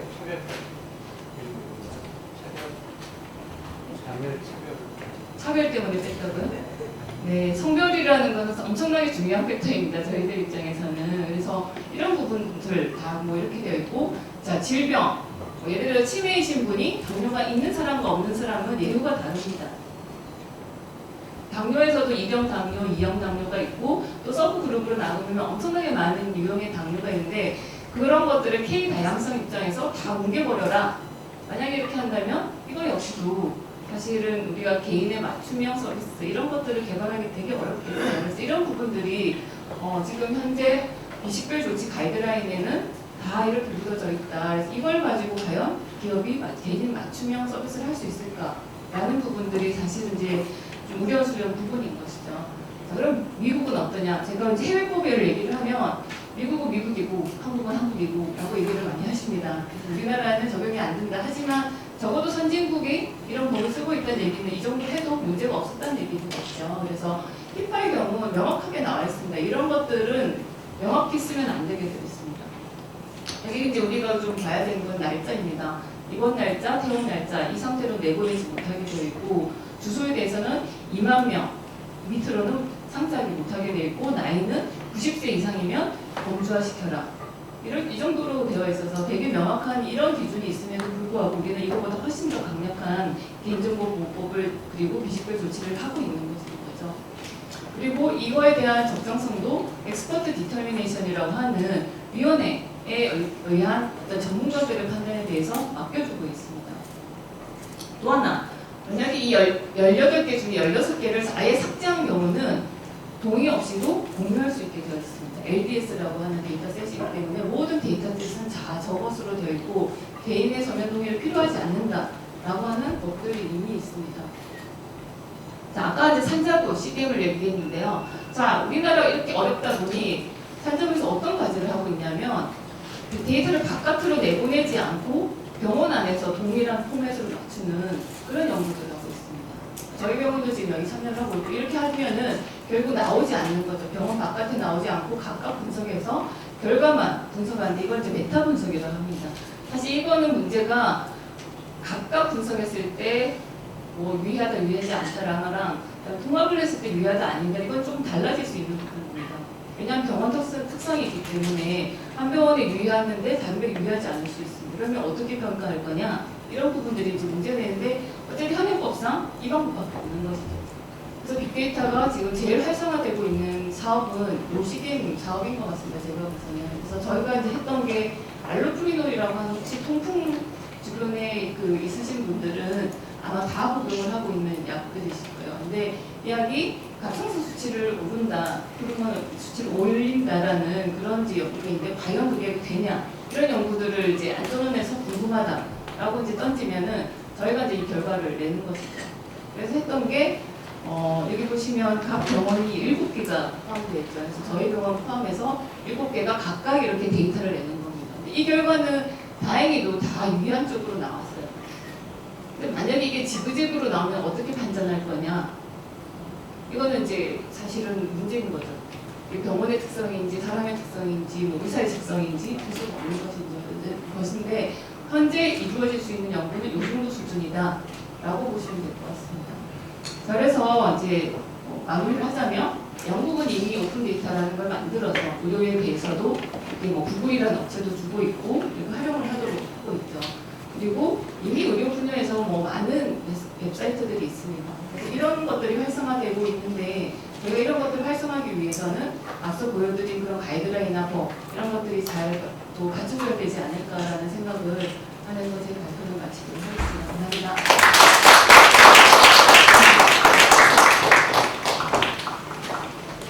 마지막 발표자분은 환자의 시각에서 오늘 말씀해 주실 분이신데요. 일형 당뇨병 환자의 대표를 맡고 계신 김미영 대표님 자리 모시고 말씀 청해 드립니다. 큰 박수로 환영해 주시기 바랍니다.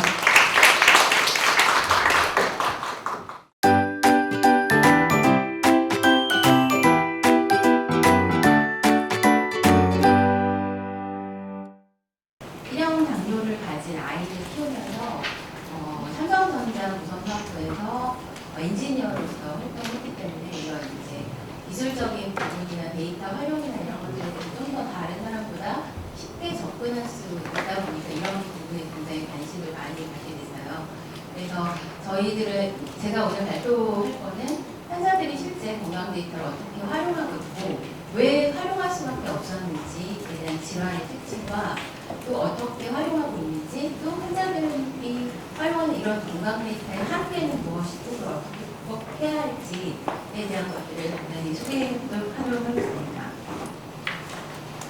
네, 질환마다 굉장히 다양한 특징이 있을 것 같습니다. 근데 저희 1형 간호 같은 경우는 보시는 바와 같이 자가면역 기전으로 인해서 이슐린이 단 한 방울도 분비되지 않습니다. 어떻게 보면 굉장히 단순하게 이슐린이 분비되지 않는 것 뿐인데 굉장히 많은 여러 가지 어려움들을 겪을 수밖에 없는 그런 상황입니다. 그래서 보시면 마지막에 보시면 반드시 이슐린을 주사 형태로 이제 주입을 해줘야 됩니다. 그러면 주사 그냥 간단하게 맞으면 되는 거 아니냐라고 말씀하실 것 같은데 굉장히 이 이슐린 양이라는 걸 인간이 조절하기도 굉장히 어렵습니다. 그래서 뒤에 보시면 굉장히 여러 가지 어려움들을 가질 수밖에 없습니다. 당뇨 같은 경우는 대표적으로 합병증이 굉장히 많은 질환이잖아요. 근데 일반적으로 2형 당뇨보다 훨씬 더 합병증 노출이 더 쉬울 수 있습니다. 왜냐하면 이슐린이 전혀 분비되지 않기 때문에 혈당 관리가 어려워서 합병증이 노출되기도 쉽고 또 삶의 질이 굉장히 저하입니다.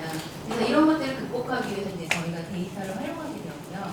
보시면 잠깐 보시면 아이가 있는데 1형 당뇨병 같은 경우는 어린 연령층에서 많이 발생을 합니다. 그래서 아이가 지금 누워 있는데 굉장히 많은 어떤 기기들과 화학품들과 여러 가지 줄 수도 있고 여러 가지 행위를 해야 됩니다. 혈당을 하나 관리하기 위해서 굉장히 많은 행위를 해야 되고 또 굉장히 많은 사회적인 편견과 오해가 있습니다. 그래서 이 꼬마 아이가 주장하는 거는 너희 할머니의 당뇨와 다른 것이다 라고 주장하고 싶은 거죠. 그래서 여러 가지 어려움이 있었고 그런 어려움을 극복하기 위해서는 저희가 데이터를 활용할 수밖에 없었던 것 같습니다.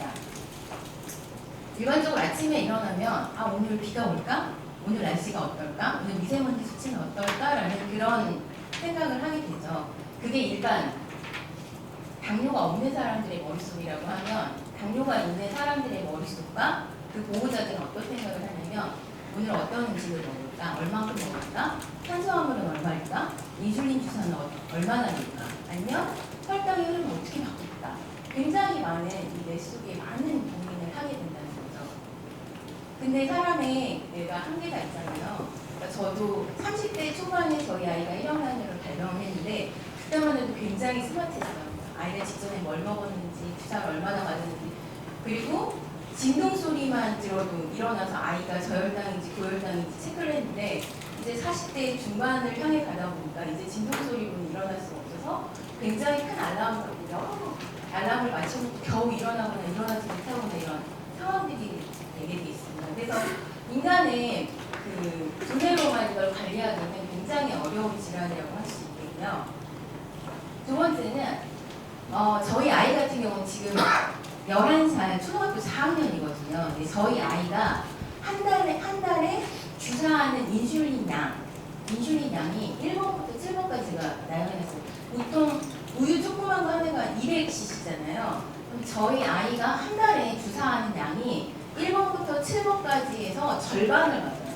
저 병의 절반을 맞는데 몇 번일 것 같으세요? 11살짜리가 맞는 인슐린 양 한 달에 몇 번일 것 같아요? 정답 맞히시는 문제가 없는 네? 5번. 네. 1번입니다. 굉장히 작죠? 1번 12cc인데 6cc를 맞습니다. 한 달에.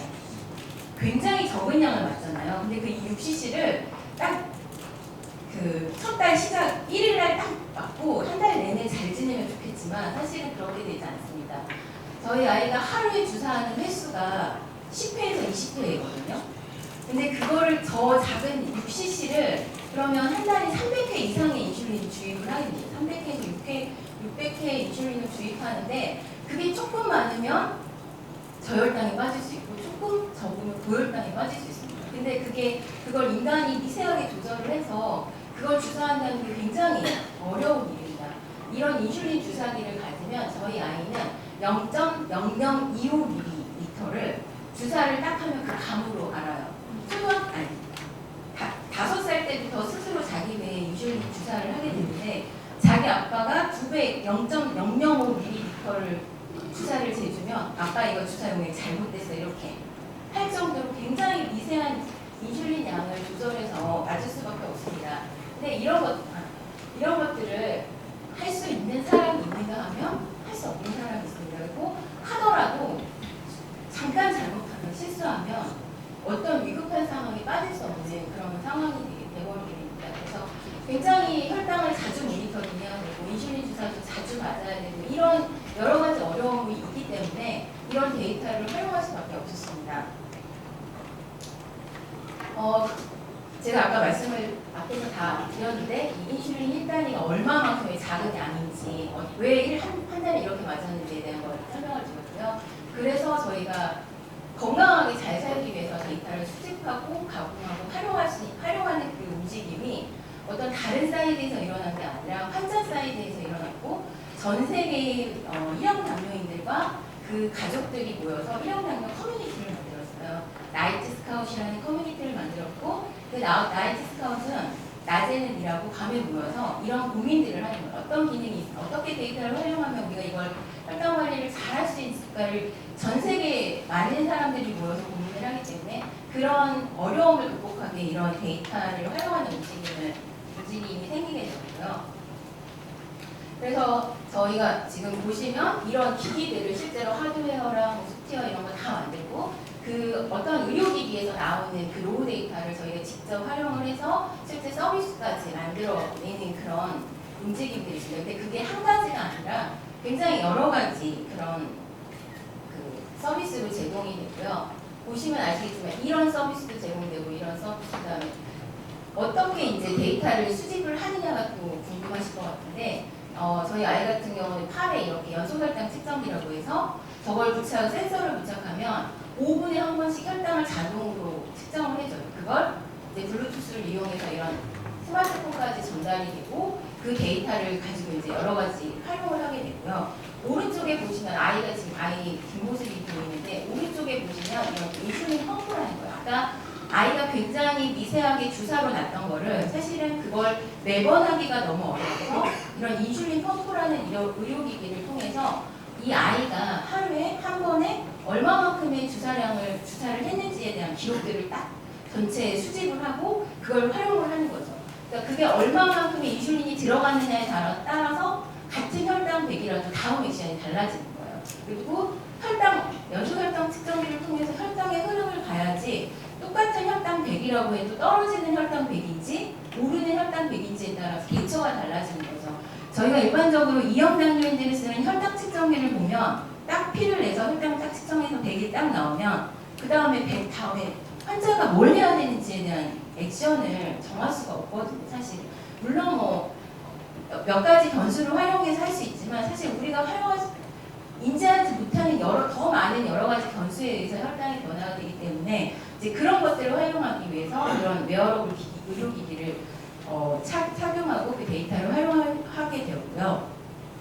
그래서 저희가 이제 여러 가지 이렇게 측정된 의료 데이터를 저희 자체적으로 뭐 엠넷이나 이렇게 무료로 클라우드용 서비스를 해주는 그런 업체들이 있어요. 그래서 그런 무료 클라우드 서비스를 통해서 데이터를 모으고 그다음에 이제 무료로 포스팅을 해주는 그런 또 히어로코 뭐 이런 여러 그냥 예를 나타낸 건데 그런 호스팅 업체를 이용을 해서 원격으로 부모들에게 이제 혈당을 공유를 해주는 거죠. 그러니까 그게 뭐 아이만 1형 당뇨가 있는 게 아니라 어른에서도 발병할 수 있고 여러 이제 그 환자의 데이터를 보호자들에게 이렇게 원격으로 전송해 줄 수 있는 그런 시스템을 만들게 되었고요. 그래서 보시면 뷰가 굉장히 다양해요. 한 가지 서비스만 있는 게 여러 가지 서비스가 있고 이런 서비스는 오픈소스 형태로 모두 제공이 되기 때문에 사용자가 원하는 서비스를 이렇게 활용할 수 있는 그런 수준까지 제공을 하고 있습니다.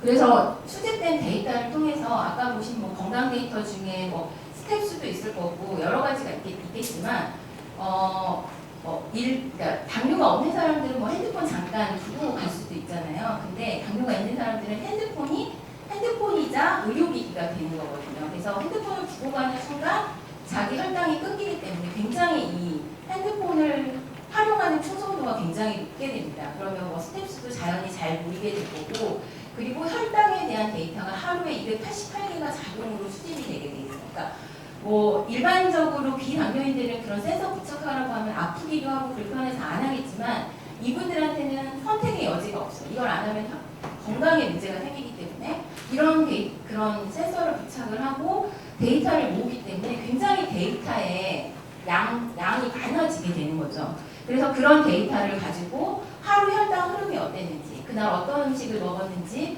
그리고 뭐 31일간의 데이터 뭐 통계는 어떻게 됐는지, 31일간의 데이터는 어떤 레인지에서 동작을 했는지 이런 것들이 이제 저희가 다 분석을 하게 됐습니다.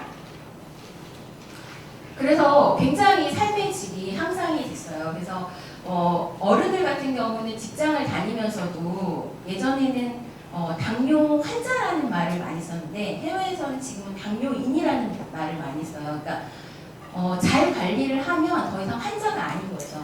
그냥 당뇨를 가진 사람일 뿐이라는 거죠. 근데 그 잘 관리하기가 너무 어렵기 때문에 저희가 그런 부분들을 극복하기 위해서 이런 노력들을 했었고, 그래서 많은 그 개발이 되었음에도 불구하고 아까도 말씀드렸듯이 이제 약간의 한계가 있어요. 그러니까 개인들이나 아니면 어떤 그 환자분의 단체에서 이런 움직임이 있고 이런 개발들을 하다 보니까 굉장히 소스가 방대합니다. 그러니까 방대하다는 거는 굉장히 내가 많은 것들을 활용할 수 있다라는 장점도 있지만 어떻게 보면 이거에 대한 그 신뢰나 신뢰성이 좀 떨어진다는 단점이 있을 수도 있습니다. 그러니까 많이 활용하는 기능 같은 경우는 많은 사람들이 활용했기 때문에 어느 정도 검증이 되지만 활용되지 않은 그런 기능들을 그냥 갖다가 썼을 경우에 문제가 될 수 있고요. 소스 형태로 제공이 되기 때문에 굉장히 그 진입 장벽이 높습니다. 그래서 저처럼 뭔가 개발적인 그런 백그라운드가 있는 사람들이 이런 것들을 활용하기 쉽지만 일반적으로 그런 개발 백그라운드가 없는 사람들이 이런 소스를 들여다보고 내가 원하는 어떤 기능들을 활용해서 쓰기는 굉장히 어렵습니다. 그럼에도 불구하고 저희 이제 환자 단체 내에서도 공부를 해서 아니면 누군가가 가르쳐서 가이드를 뭐 배포한다거나 이런 걸 해서 독학을 해서 이런 것들을 진입 장벽을 넘는 분들이 계신가 하면 사실 넘지 못하는 분들이 훨씬 더 많은 거죠. 그리고 이제 다양한 오픈 프로젝트들이 만들어지다 보니까 그런 것들이 아는 사람만 접근할 수가 있는 거죠. 모르는 사람은 이런 게 있는지조차 모르는 그런 상황이 되는 거고, 그 다음에 데이터가 아까도 말했듯이 개인의 그런 클라우드 공간에 개인적으로만 저장이 되기 때문에 아까 말씀하신 뭐 빅데이터나 여러 가지 의료 관련된 어떤 연구나 활용 목적으로는 전혀 활용되지 못한다는 그런 한계가 있습니다. 그리고 환자나 보호자들을 공유 외에는 의료진에까지 이 데이터가 전달이 되지 않습니다.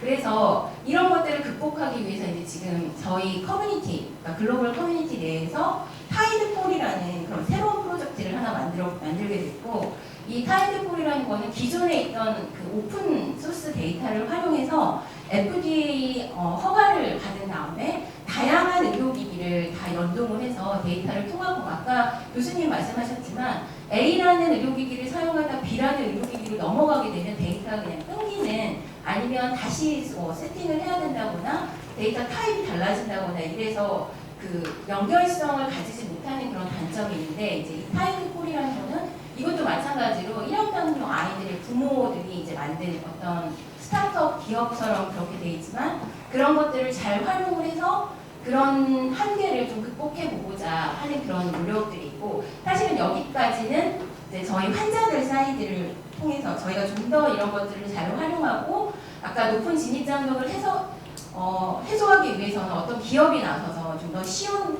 그런 유저 인터페이스나 이런 것들을 제공하는 장점은 있지만 이런 것들을 또 활용하는 거는 또 다른 문제거든요. 그래서 아까도 두 분께서 발제를 해주셨지만 굉장히 의료 관련된 거는 개인정보보다 훨씬 더 심각하고 굉장히 더 크리티컬한 그런 이슈를 갖고 있기 때문에 전혀 그거에 대해서 활용을 하지 못하게 되는 것 같아요. 그래서 저희들이 어쩔 수 없는 이런 움직임을 통해서 그냥 그 마음이 급한 사람이 그냥 우물 파서 새물을 마시는 그런 형태가 되었지만 앞으로는 이런 저희들의 데이터들이 실제로 연구에도 활용이 되고 의료 현장에서도 활용이 돼서 좀 더 많은 저희가 좀 인텐시브한 서비스, 의료 서비스를 받을 수 있는데 활용되었으면 하는 그런 바람이 있습니다. 이상입니다.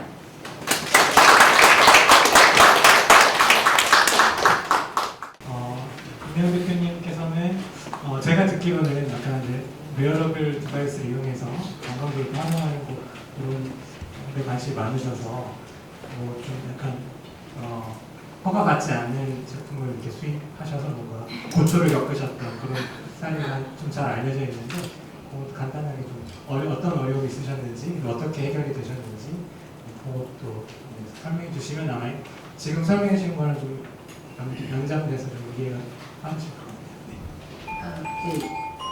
제가 작년, 재작년에 그러니까 이런 의료기기가 사실은 국내에서 허가가 되지 않아가지고 제가 해외 커뮤니티 활동을 하다 보니까 이런 의료기기가 있다는 걸 알게 돼서 어쨌든 수입을 하고 또 저희 아이한테 사용을 하다 보니까 굉장히 혈당 관리도 잘 되고 삶의 질도 향상이 돼서 그걸 이제 국내 커뮤니티에 전파를 하기 시작을 했어요. 그래서 이걸 하다 보니까 이제 해외 그런 프로바이더들이 디스트리뷰터들이 국내에 이걸 배송하고 하는 것 자체가 굉장히 어렵잖아요.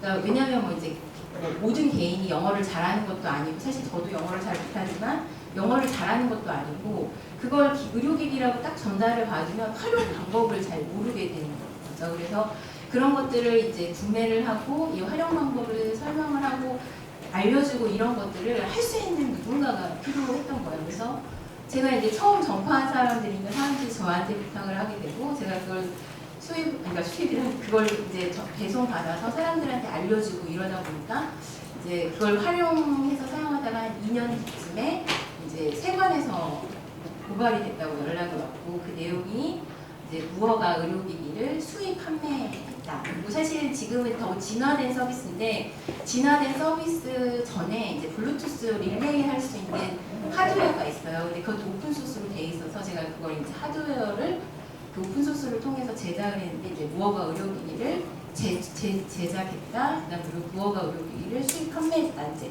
이런 혐의를 받아서 관세청하고 식약처에 두 번 고발을 당하게 된 거죠. 그래서 네, 조사를 받고 거의 한 2년 동안 이제 조사 끝에 결국 불기소 처분을 받게 되긴 했지만 사실은 이걸 통해 굉장히 저 개인적으로는 힘든 시간이었지만 이걸 통해서 저희 이제 환자 단체나 환우들에게는 굉장히 또 좋은 전화 이동의 계기가 되면은 이런 국내에 허가되지 않은 의료기기가 되게 빨리 국내에 이제 허가가 됐고 판매 허가가 됐고 또 올해 1월부터 급여로 일부 이제 국가의 지원을 받아서 이런 서비스를 제공받을 수 있게 돼서 이런 여러 가지 이제 활동을 저도 하게 된 것 같습니다.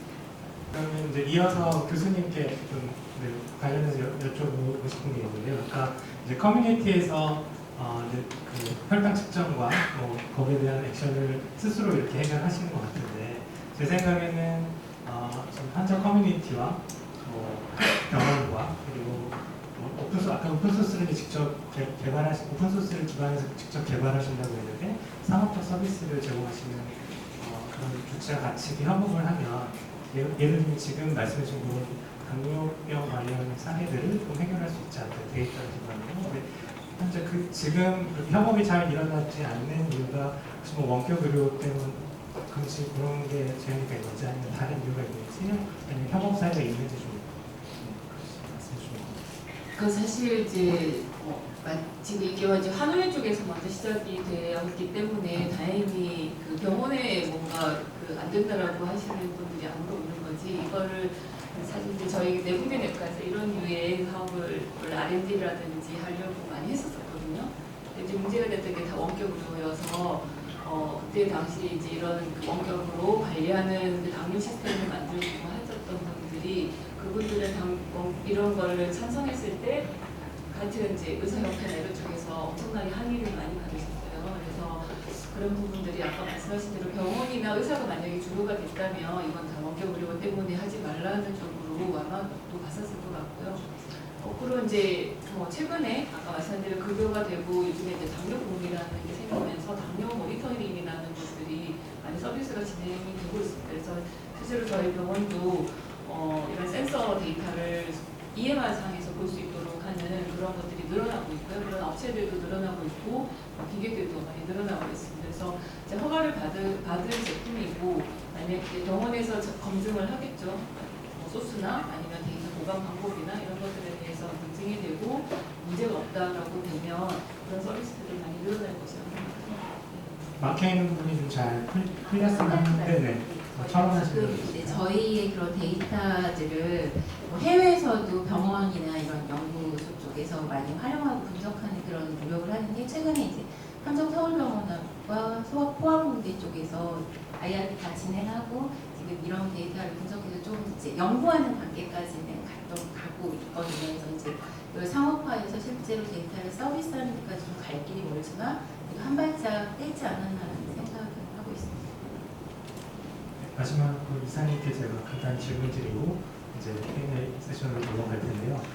저는 개인적으로 아까 뭐 PHR과 오픈 데이터가 이제 다른 맥락에서 운영되고 있다고 설명을 해주셨는데, 제가 관심 있게 본 사례는 그 애플워치를 이용해서 심전도 데이터를 스탠포드 의료진과 함께 공유하도록 해서 제가 기억하기로는 한 40만 명 이상 참여를 했고, 불규칙한 심전도를 보이시는 분들께는 거꾸로 애플워치에서 이렇게 거꾸로 이렇게 알람을 주는 형태의 그 연구와 그걸 어떻게 표현할지 모르겠는데 그 의료가 같이 이렇게 진행된 사례를 알고 있는데, 혹시 그런 동의를 좀 대규모를 받아서 서비스를, 그러니까 PHR 단계를 넘어서도 좀 대규모 그 규모를 크게 하는, 그러니까 뭐 동의를 안 받고 뭐 넘어가는 방법도 있겠지만 애플워치 사례와 같이 좀 분명하게 동의를 받으면서도 그 규모 굉장히 크게 해볼 수 있는 그런 가능성이라든지, 아니면 그런 사례들이 제가 알고 있는 사례 외에 또 알고 계신 게 있으신지, 아니면 그런 서비스를 기획하고 계시고 있으면 좀 알려주시면 좋겠습니다. 이면서도 이제 그러한 그 R&D들이 굉장히 많이 진행이 되고 있습니다. 저희도 이제 그런 부분들을 참여를 했었고요. 외국처럼 이제 대규모는 아니지만 서울성공하고도 같이 저희가 했었습니다. 부분들은 이제 예를 들면 그 암 환자들이 수술을 받고 이제 보통은 퇴원해서 이제 주기적으로 이제 병원에 가게 되는데, 처음에는 뭐 그 일주일에 한 번, 한 달에 한 번, 나중에 이제 한 6개월에 한 번씩 가게 되거든요. 그 부분들이 이제 그 안에서 여러 가지 이제 부작용이라든지 이런 것들을 갖게 됩니다. 그래서 이제 그런 부분들을 여러 가지 IoT 디바이스를 통해서 이제 기록하고 생성도 해서 그 데이터를 의료진이 이제 전달이 되어서 진료에 활용할 수 있게 하는 이런 부분들을 이제 IRB를 통해서 병원과 같이 진행한 여러 가지 사례들이 있고, 그러한 그 사례들을 저희가 이제 상용화해서 제품화해서 아까 잠깐 소개해드렸던 이제 암 환자들을 위한 케어 서비스라든지 이렇게 이제 상용화로 가고 있는 상황이고요. 아까 애플과 같은 경우는 애플워치를 활용한 부분 안쪽에는 몇 가지의 그 플랫폼들이 있습니다. 헬스와 관련된 플랫폼이 있는데, 그 중에 하나가 이제 디폴트로 이제 저는 애플 헬스라는 앱이 있고요. 또 하나는 그 케어라는 그런 그 플랫폼이 있고요. 그 또 한축으로는 리서치 킷이라고 하는 임상 연구를 하기 위한 플랫폼이 있습니다. 아마 제가 예상하기로는 리서치 킷이라고 하는 임상 연구 플랫폼에는 환자가 어떻게 빠르게 그 임상 시험에 대한 동의를 받게 하는지, 그리고 이것들을 그 의료기관에 전송하고 이런 부분들이 프레임워크가 잘 갖춰져 있거든요. 근데 이제 국내 같은 경우는 아무래도 이제 애플의 그 고가 그 디바이스를 활용을 해야 되는 부분들이기 때문에 그 임상시험 비용이 굉장히 많이 듭니다. 그래서 규모를 크게 가져가지는 않고 뭐 수십 명 또는 수백 명 정도의 규모의 단위의 임상시험들이 이루어지고 있는 상황입니다. 네, 40만 명 정도면 꽤 큰 규모인가요? 그 연구로서 엄청 큰 규모인데 제가 잘 몰라서 40만 명 규모를 했고, 그래서 그 결과 한 2,000명 정도 가량이 불규칙한 심전도를 해서 서비스를 받았다고 그런 보도가 있어서요. 그런 사례를 좀 잘 벤치마킹을 좀 해보면 좋겠다는 생각을 개인적으로 가지고 있었습니다. 뭐 이제 개인정보보호법 관련된 얘기를 좀 궁금하신 사항이 많을 것 같아서 뭐 따로 제가 질문드리지 않았는데요. 뭐 전반적으로 뭐 모든 발제해 주신 모든 내용에 관련해서 패널분들께 질문 있으신 분들은 손을 들고. 네.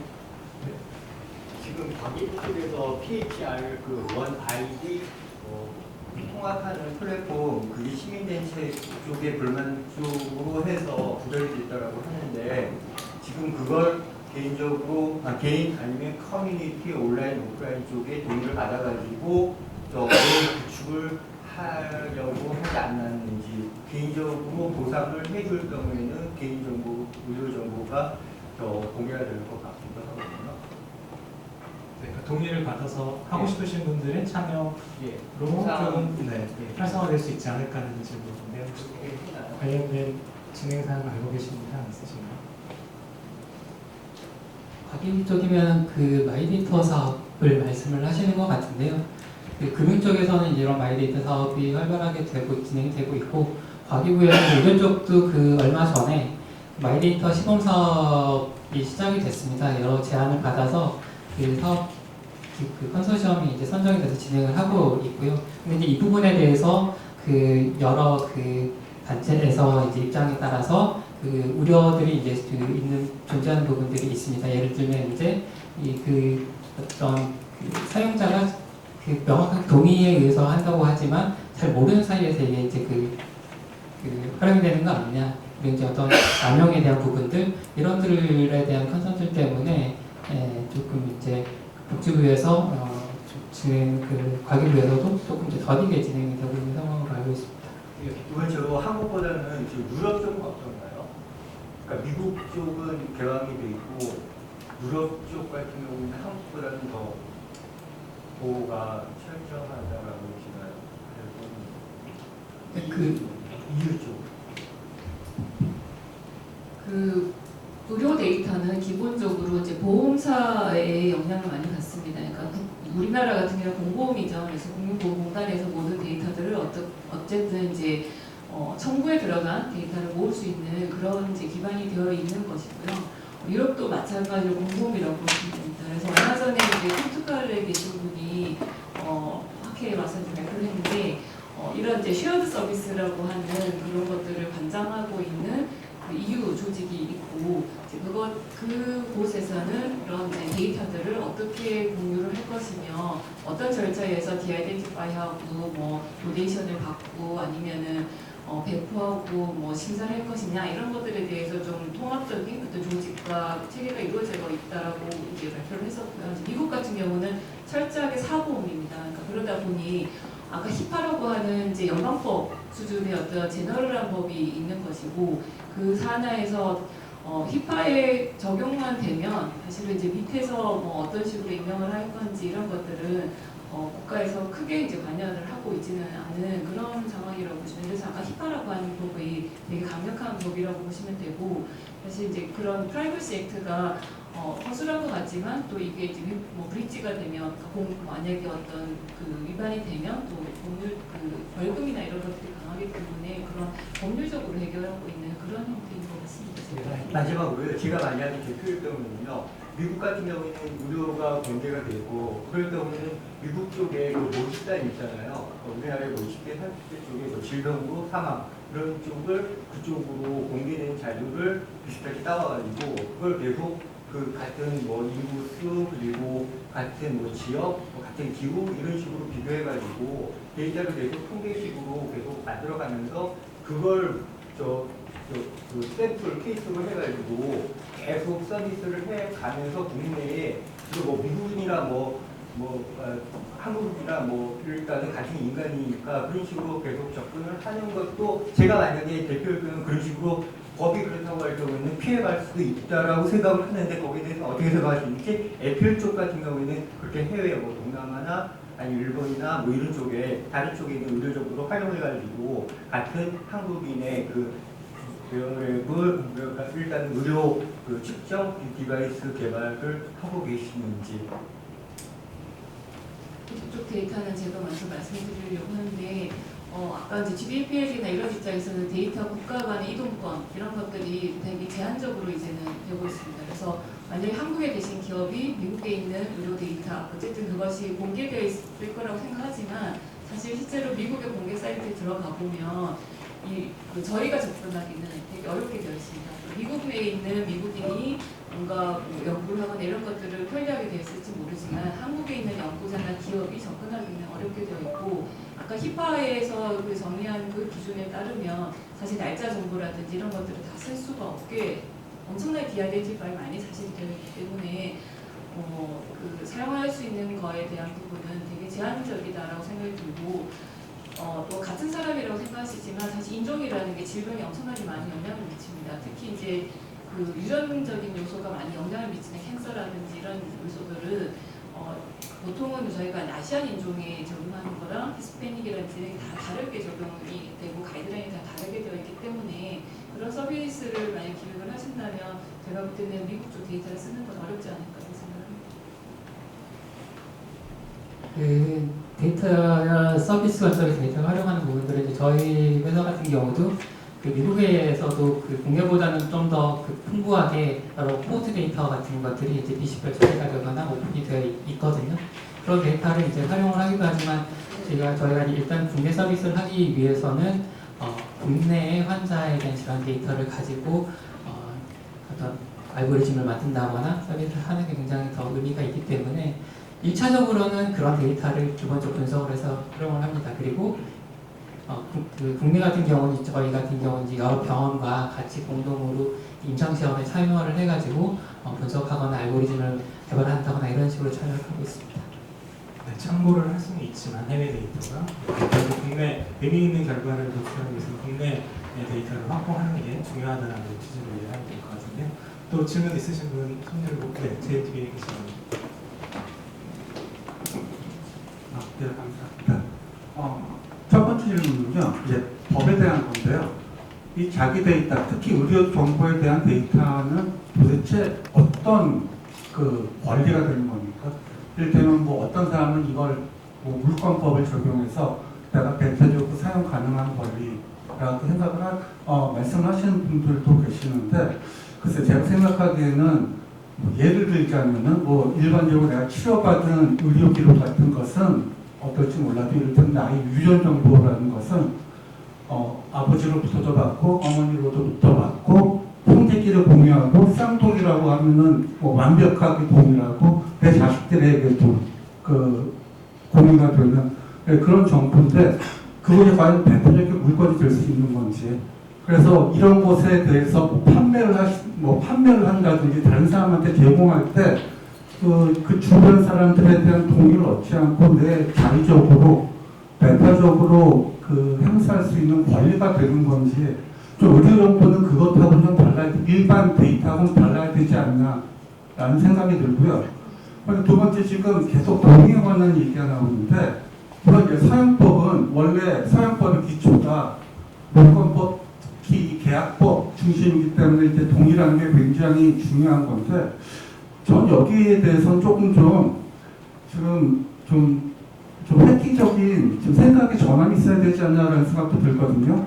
뭐냐면 동의를 완전히 없애버리고, 그러니까 승인을 받은 연구자들은 모두 다 그 데이터를 제한 없이 사용할 수 있게 하되, 만약에 이걸 부정하게 사용한다든지 혹은 권한이 없는 사람에게 이렇게 그 배포를 한다든지 했을 때는 뭐 징벌적 손해배상이라든지 혹은 뭐 형법적으로 뭐 사형을 때린다든지, 아니 사형은 좀 너무했고 뭐 그냥 뭐죠, 감형 없는 뭐 무기징역까지 할 수 있는 어떤 그런 법 자체를 동의 위주보다는 만약 그것을 위반했을 때 뭐 어떤 강력한 처벌이라든지 손해배상 같은 것으로 해결할 수는 없을까, 뭐 그런 생각이 좀 듭니다. 그 다음에 맨 마지막으로는 지금 미국 같은 경우에는 약간 좀 다른 게, 이 개인정보가 보험사에 새어나가면 이거 굉장히 골치가 아파집니다. 그러니까 저 같은 경우에는 주정부의 그 고용자이기 때문에 프리컨디션이 있어도 사실상 뭐 보험에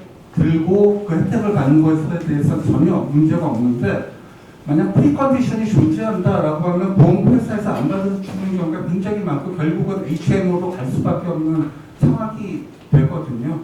그런데 우리나라 같은 경우에는 국가의료보험제도라는 것이 있기 때문에 그러니까 미국하고 비해서 과연 이 자료를 만약 다른 제3자가 취득을 했었을 때 어떤 치명적인 일이 발생하는지 잘 감이 오지 않는데, 여러분들 특히 뭐 환자나 일반인들이 이런 의료 데이터 공개에 찬성한다고 할 때 저는 약간 걱정이 되는 점이 그런 것이거든요. 과연 그 사람들이 이런 것에 동의하고 그 자신의 의료 정보 공개에 찬성했을 때 과연 그 결과가 최악의 결과, 어떤 결과가 생길 수도 있다라는 것에 대해서 다 알고서 지금 인포먼트 디시전을 내리는 것인지, 아니면 그냥 뭐 자료가 많고 뭐 주위에 같은 병을 가지고 있는 사람의 정보를 내가 알아서 찾아보고 싶으면 굉장히 좋지 않은가라고 하는 어떤 단순한 생각에서 찬성하고 있는 건 아닌지라는 걱정이 드는데 거기에 대해서 어떻게 생각하고 계시는지. 사실 이제 저희 그러니까 대부분 여태까지 환자를 대변하는 그런 어떤 정보 관련된 그런 협의체에서 환자를 대변하는 시민단체가 대신 있었거든요. 환자들은 굉장히 소극적이고 또 뭔가 치료를 받아야 되는, 보호를 받아야 되는 대상이 되다 보니까 늘 이런 논의에서 빠져 있었어요. 근데 사실은 시민단체가 환자를 대변할 수는 없거든요. 결정적으로 직접 겪어보지 않으면 절대 몰라요. 잠재적으로 모두 환자이긴 하지만 환자가 아니면 자기 환자만이 그 질환만이 갖고 있는 그 어려움을 결코 알 수가 없거든요. 그래서 제가 이제 환자 관점에서 몇 가지 언급해 주시는 걸 말씀을 드리면, 일단 질환을 갖게 되면 굉장히 관심을 갖게 되고 이 병을 극복하기 위해서 노력하는 어떤 정보 공개 이런 거는 이제 제 개인적인 의견일 수도 있는데 환영을 하는데, 질환 정보, 유전 정보 그런 것들을 미리 알아서 내가 좋을지 좋지 않을지 잘 모르잖아요. 그러니까 사실은 저희가 아까 1형 당뇨 같은 경우는 자가면역 질환이라고 하는데, 자가면역 항체가 있는 사람 중에 모두가 100% 발병을 하면 항체 검사를 해서 내가 앞으로 내가 1형 당뇨가 아니면 자가면역 질환이 올 거라는 걸 예상을 하면 되는데, 사실은 그렇지 않아요. 있어도 평생 발병을 안 할 수도 있고 항체가 없는 사람한테도 발병이 되거든요. 근데 그런 유전적인 정보 뭐 이런 것들을 미리 알아서 환자 입장에서 뭔가 시한폭탄 하나 갖고 몸에 푹푹 씹면서 내가 언제 이걸 질환을 갖고 발병이 될지, 우리 엄마가 이 질환을 가졌기 때문에 나도 언젠가 올 거야 라는 그런 불안감을 미리 갖고 있을 필요가 있을까라는 생각은 저 개인적으로.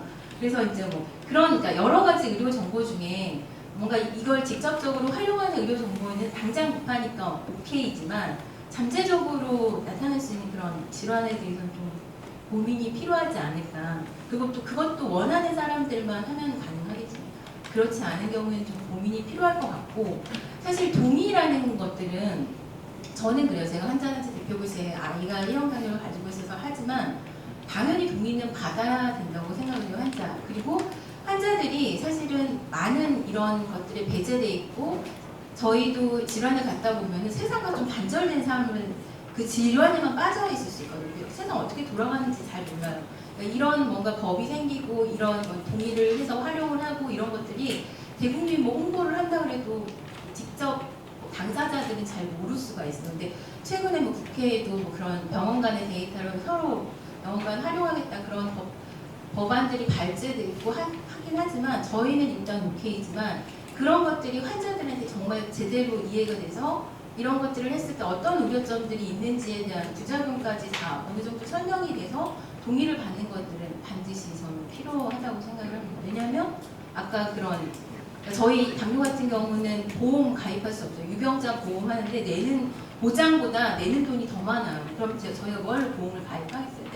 그런 식으로 이 질환을 갖고 있는 순간부터 모든 보험이나 여러 가지 혜택에서 배제되기 때문에 그런 것들이 노출됐을 경우, 사실 뭐 노출돼서 그때 뭐 강력한 처벌을 하고 사용이 준하는 한데 이미 데이터라는 건 사실 예전에 그런 종이 데이터처럼 이렇게 전달 아니면 카피하는 수준이 아니라 데이터가 그 확산력은 굉장히 이미 다 확산이 돼 있는데 그 확산한 사람 사용에 처해봤자 무슨 소용이 있겠어요. 그래서 저는 그런 부분들에 대해서 좀 더 심각한 고민이 필요하지 않을까라는 생각이 해당 이슈에 대해서 이제 저희는 이제 저처럼 그 헬스케어 서비스 기업을 하는 입장에서 상황을 좀 말씀을 드리면, 어쨌든 그 아까 그 1형 당뇨 같은 경우, 김 대표님 같은 경우는 건강에 대한 이해력이 굉장히 높으신 분이라고 할 수가 있거든요. 또 어떤 오픈소스를 활용하는 부분이라든지 소프트웨어 개발에 대한 어떤 기술적인 부분에 대해서 활용이 가능하신 상황이세요. 그럼에도 어쨌든 불구하고 그 활용을 하는 데 있어서 기업에서 제공한 여러 가지 클라우드 서비스라든지 이러한 것들 그 서비스들을 이용을 하셨거든요. 저희 같은 경우는 아까 말씀드렸던 의미 있는 데이터를 활용을 하기 위해서는 개인이 그런 데이터를 관리를 해야 되고, 그러기 위해서는 그것들을 제공하는 서비스가 있어야 되거든요. 그러면 어떤 플랫폼이라는 게 필요하고, 그런 플랫폼을 이제 저희 같은 경우는 이제 서비스를 제공을 하고 있는데 여기에서 이제 굉장히 이제 그 오해를 받는 부분들이 있습니다. 기업에서 그런 서비스를 제공을 할 때 첫 번째는 개인정보 유출에 대한 그런 이슈를 많이 얘기를 하고요. 그리고 이제 오남용, 그러니까 이제 어떤 부정하게 활용되지 않겠느냐라는 이런 우려를 많이 얘기를 하시거든요.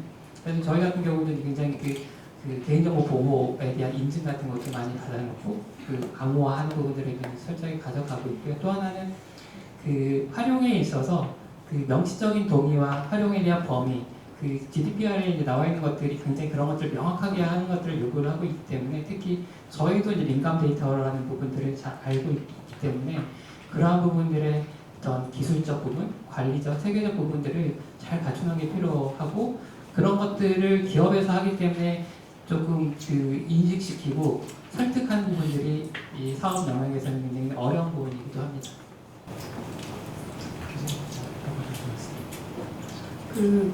사실 이렇게 목표에서 오셔서 발표 답을 해야 되는 부분이 아닌가 싶은데 이제 데이터가 물건이냐 계약의 대상이냐 이런 얘기들은 사실 이제 이 개인정보나 데이터에 대한 소유권 이런 쪽에서 많이 나오는 이슈 중에 하나입니다. 그래서 데이터는 과연 누구의 것이냐 이제 얼마 전에 학교에서 이제 어떤 발표하신 분이 데이터는 당연히 환자 거다. 하지만 환자 것이라고 해서 환자가 다 어딘가 저장해야 되고 관리가 되냐? 사실 그건 아니라 환자가 저장하는 것은 안전하냐? 그것도 아니고 아까 의료 데이터라서 좀 다르지 않냐라고 하신 부분이 사실 이제 예를 들면 내가 숨기고 싶은 어떤 질환이라든지 아니면 이런 부분이 있잖아요. 근데 의료 행위를 하는 입장에서 사실 그 데이터가 되게 중요한 데이터이기 때문에 삭제되면 안 되는 데이터이거든요. 그래서 소유권이나 이런 측면에서는 당연히 환자에 대한 부분이지만 적절한 의료 행위를 하거나 아니면 하는 데에서는 또 그 부분은 삭제가 되어야 되는 건 아니기 때문에 그거를 우리가 일반적으로 생각하는 어떤 유형의 어떤 제품이나 재산권 이렇게 보기는 어렵다라는 이제 그런 쪽으로 요즘에 얘기가 되고 있고 따라서 내가 재산권처럼 행사할 수 있는 건 아니다. 그리고 아까 말씀하신 유전 정보라든지 이런 것들 나한테 자식한테 공유하고 이런 것들도 역시 자식이 14세 이하, 16세 유럽은 이제 16세 이하고 우리나라 18세잖아요. 그래서 이하이면은 내가 자식에 대한 유전제 정보 이런 것들을 공유할 그런 것이 있지만 자식이 그 이상 나이가 되면 역시 독립적으로 생각을 해야 되는 법이라서 해당이 안 된다. 이런 식으로 얘기를 하고 있어요. 그래서 그 부분은 사실 이제 법조계에서 좀 같이 노력을 해야 너무 스트릭하게 하는 거가 아니면 이걸 정확히 데피니션하는 부분은 법조계에서 좀 해줘야 되는 부분이라고 저는 생각이 들고요. 또 이제 아까 이 정도 우리가 임명하면 쓸 수 있지라고 생각하는 부분은 사실은 이제 활용하는 쪽에서는 이 정도 우리가 식별자 다 없앴고 이 정도 했으면 충분히 활용하지라고 생각하는데 실제로 제가 마이데이터 사업을 하는 분들한테 최근에 좀 놀란 것은 마이데이터 사업이 분명히 개인이 동의하고 개인한테 데이터를 넘긴다고 했는데 어떤 분들이 이게 이제 영리 병원으로 가는 지름길이 아니냐. 라고 해서 마이데이터를 반대하는 그런 또 분들이 있더라고요. 그래서 우리가 동일한 사항에 대해서 찬성하는 입장에서는 이거 허용해줘야 된다고 생각하지만 또 우려하고 반대하는 입장에서 보면은 걱정이 많은 부분이어서 이 부분을 어떻게 밸런스를 맞출 것이냐라는 부분에 대해서는 사실 우리가 경험이 되게 짧습니다. 사실 활용이라는 부분을 얘기한 적이 얼마 안 돼요. 저희 병원도 작년에 빅데이터 센터가 생겼지 그전에는 활용이라는 부분에 대해서 이렇게 공식적으로 얘기한 적이 전혀 없었거든요. 그래서 저희가 아직은 경험이 부족한 그런 시대인 것 같고 그래서 서로가 많이 노력을 해야 되는 상황인 것 같습니다. 법률가로서 지금 숙제를 좀 내주신 것 같아서 지금 말씀해주신 그 데이터 소유권 관련된 데이터 소유권이라는 책이 이미 발간된 바 있고요. 저도 이제 교수님과 같이 데이터 경제 포럼이라는 곳에도 활동하고 있는데 제가 제안을 해서 데이터 소유권 관련해서 조금 정리를 해야 되지 않겠나 제안을 해서 조만간 연구를 좀 할 수 있을 것 같아서 지금 질문에 대한 조금 더 자세한 답변은 그때 드릴 수 있을 것 같고 그리고 아까 이제 동의 제도에 대해서 조금 회의적인 말씀을 해주셨는데 제가 최근에 뉴욕타임즈에서 나왔던 데이터 저널리즘 사례에 보면 미국에서 그 프라이버시 폴리시를 다 분석을 해서 이게 과연 소비자에게 도움이 되는 제도인가 동의 제도가 그 결론만 말씀드리면 뉴욕타임즈 기사에서는 이게 그 동의 제도는 변호사가 만들고 변호사를 위한 그런 제도이지 소비자 혹은 정보 주체를 위한 제도는 아닌 것 같다. 그렇지만 현재 우리가 가지고 있는 무기가 소비자로서의 어떤 권리는 그 동의하는 그 권리밖에 없기 때문에 그러니까 지금 말씀해주신 대로 좀 그걸 완전히 뛰어넘는 새로운 제도를 좀 도입하기 전까지는 일단 이 동의 제도를 잘 발전시켜 나가야 되겠다라는 게 결론이었거든요. 그래서 일단은 지금 말씀해주신 그런 획기적인 변화도 아마 많이 논의가 되고 있는 것 같고, 그렇지만 현재 현재 레짐으로 이제 통용되고 있는 동의, 그러니까 인폼 디시전에 대한 거는 조금 어떻게 개선해야 될지에 대한 논의로 좀 이어가면 되지 않을까. 그것도 오늘 뭐 답변을 다 드리기에는 시간이 짧아서 또 별도의 시간을 마련하면 좋을 것 같고요. 저희 운영위원장이신 윤종수 변호사님도 해당 분야에 굉장히 전문가이시기 때문에 아마 오늘 말씀 덧붙이실 내용 있으신 분은 해주시고, 아니면 추후에 저희가 따로 기회를 마련해서 답변 드리도록 하겠습니다. 혹시 뭐 덧붙이실 분, 전문가분 여기 계셔서요. 혹시 간단히 한마디 해주시겠습니까?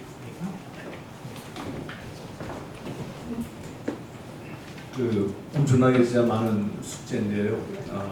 뭐 계속 논의되고 있는 겁니다.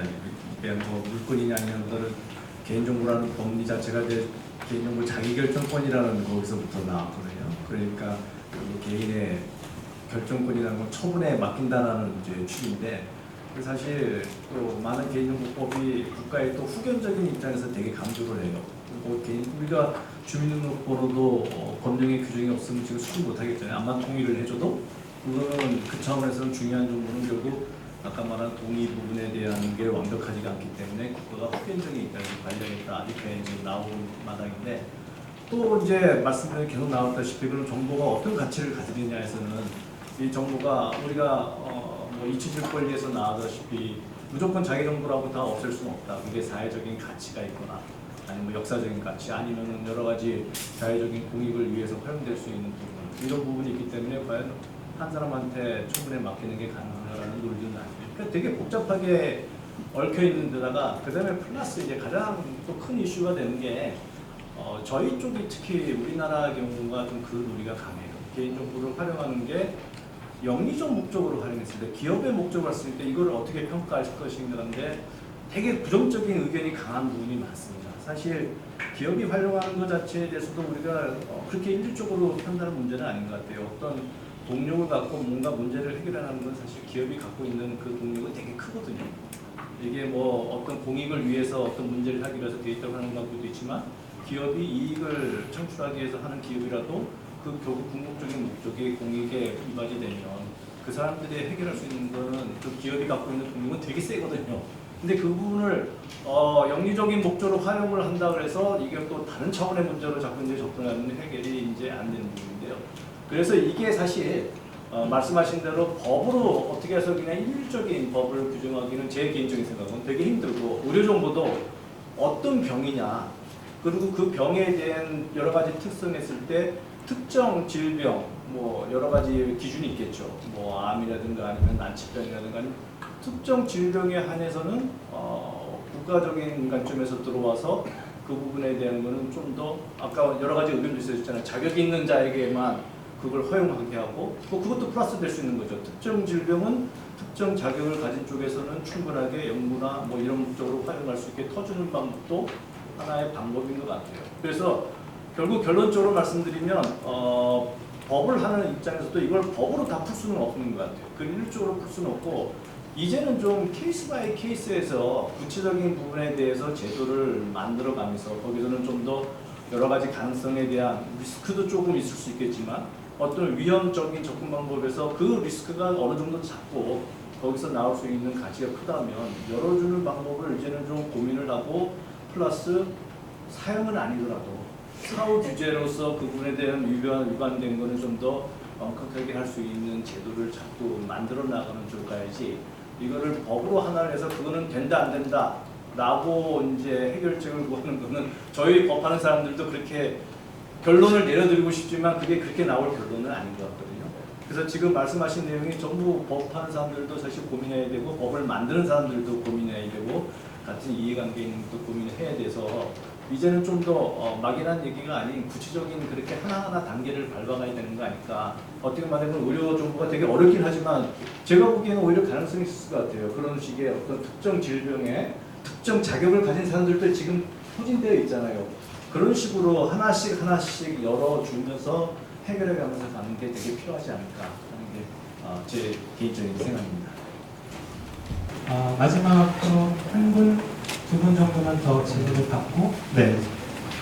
원격 의료하면 뭐 의료 민영화 된다고 해야 많잖아요. 그러면 뭐 환자 입장, 환의 입장에서는 이제 원격 의료는 찬성하실 텐데 의료 민영화 중에 또 반대하실 거고 그럼 어떻게 이렇게 좀 조화를 이룰 만한 어떤 보강 같은 건 있는지 생각하시는 뭐 자꾸 이렇게 원격 의료 안 된다고 의료 민영화 안 되는 건 부정이 못하고 자꾸 못 담는 거잖아요. 그렇다면 뭐 어떤 조언 같은 게 있어서 좀 알려주시고 있으면 말씀 좀 해주십시오. 세계 3대 난제를 풀어보는 한번 네, 아이디어 좀 어디서부터 풀어가면 좋을지 네, 질환마다 좀 다를 것 같아요. 근데 저희는 굉장히 이제 데이터가 많이 모이고 그걸 좀 활용하면 훨씬 더 많은 서비스를 받게 되기 때문에 일단 그러니까 원격 의료 원격 진료 원격 모니터링 이런 약간 이슈를 피하기 위해서 다양한 용어가 나온 걸로 알고 있는데 일단 그 용어를 활용하자면 원격 모니터링은 찬성합니다. 의료까지 찬성한다고 하면 위협에서 저를 어떻게 얘기할지 몰라서 사실 되게 그런 부분 조심스럽긴 한데 이제 그 원격 모니터링이라는 거는 이미 이제 환자와 보호자의 사이드에서는 하고 있잖아요. 근데 그럼 전문가 집단인 의료진에게 그게 전달이 되지 않아서 우리끼리 활용하는 데이터는 의미가 없다고 생각을 해요. 어쨌든 의료진까지 전달이 돼서 어떤 연구나 뭐 이런 목적으로 활용하는 거는 저는 찬성입니다. 그러니까 저희 환의 전반적으로는 그런 부분이 찬성인데 또 제가 또 환자단체 연합에서 다양한 환자 단체 분들을 만나고 있는데 어떤 분들은 굉장히 보수적으로 반대하시는 분들이 있어요. 그래서 사실 뭐 제가 환자를 전체를 대표하는 것도 아니고 저희 환자단체 내에서도 모든 의견이 같다고 할 수는 없지만 일단 제 개인적으로 아니면 저희 환자단체 전반적으로는 원격 모니터링은 찬성한다는 입장이고 사실 의료 민영화 이런 것까지는 저희가 뭐 거시적인 방법으로 그런 걸 고민해 보지는 않았는데 사실 저는 좀 그런 고민 아까 변호사님 말씀하셨던 것처럼 질환별로 특징이 있고 일단 급하고 필요한 질환에 먼저 도입을 해서 그런 것들 약간씩 시범적으로 안 좋아하시는 분들도 많은데 어쨌든 그런 모델링을 한번 해보고 거기서 나오는 어떤 문제점들이나 그런 것들을 해결하면서 다른 질환으로 확대해 나가는 그런 것들을 어쨌든 시도는 해봐야 된다고 생각해요. 왜냐면 뭐 원격 의료 이런 것들이 논의된 지는 굉장히 오래됐지만 아직 그거를 한 발짝 떼기가 너무 힘들잖아요. 여러 가지 이슈 또 여러 이해관계자들의 그런 것들 때문에 한 발짝 떼기가 어려운데 일단 한 발짝을 떼고 나서 얘기를 해야 된다고 생각합니다. 의료 민영화는 제가 잘 모르겠습니다. 네, 뭐 덧붙일 말씀 있으세요? 네, 그 부분에 있어서는 이제 그 원격 의료, 원격 모니터링 부분은 사실은 또 그 의료 기관에서도 의협이나 또 그 대형 병원에서의 입장도 좀 다르거든요. 그러니까 예를 들면 원격 진료 같은 경우는 대형 병원의 쏠림 현상 때문에 의협에서 많이 반대를 하는 것으로 저는 좀 알고 있고요.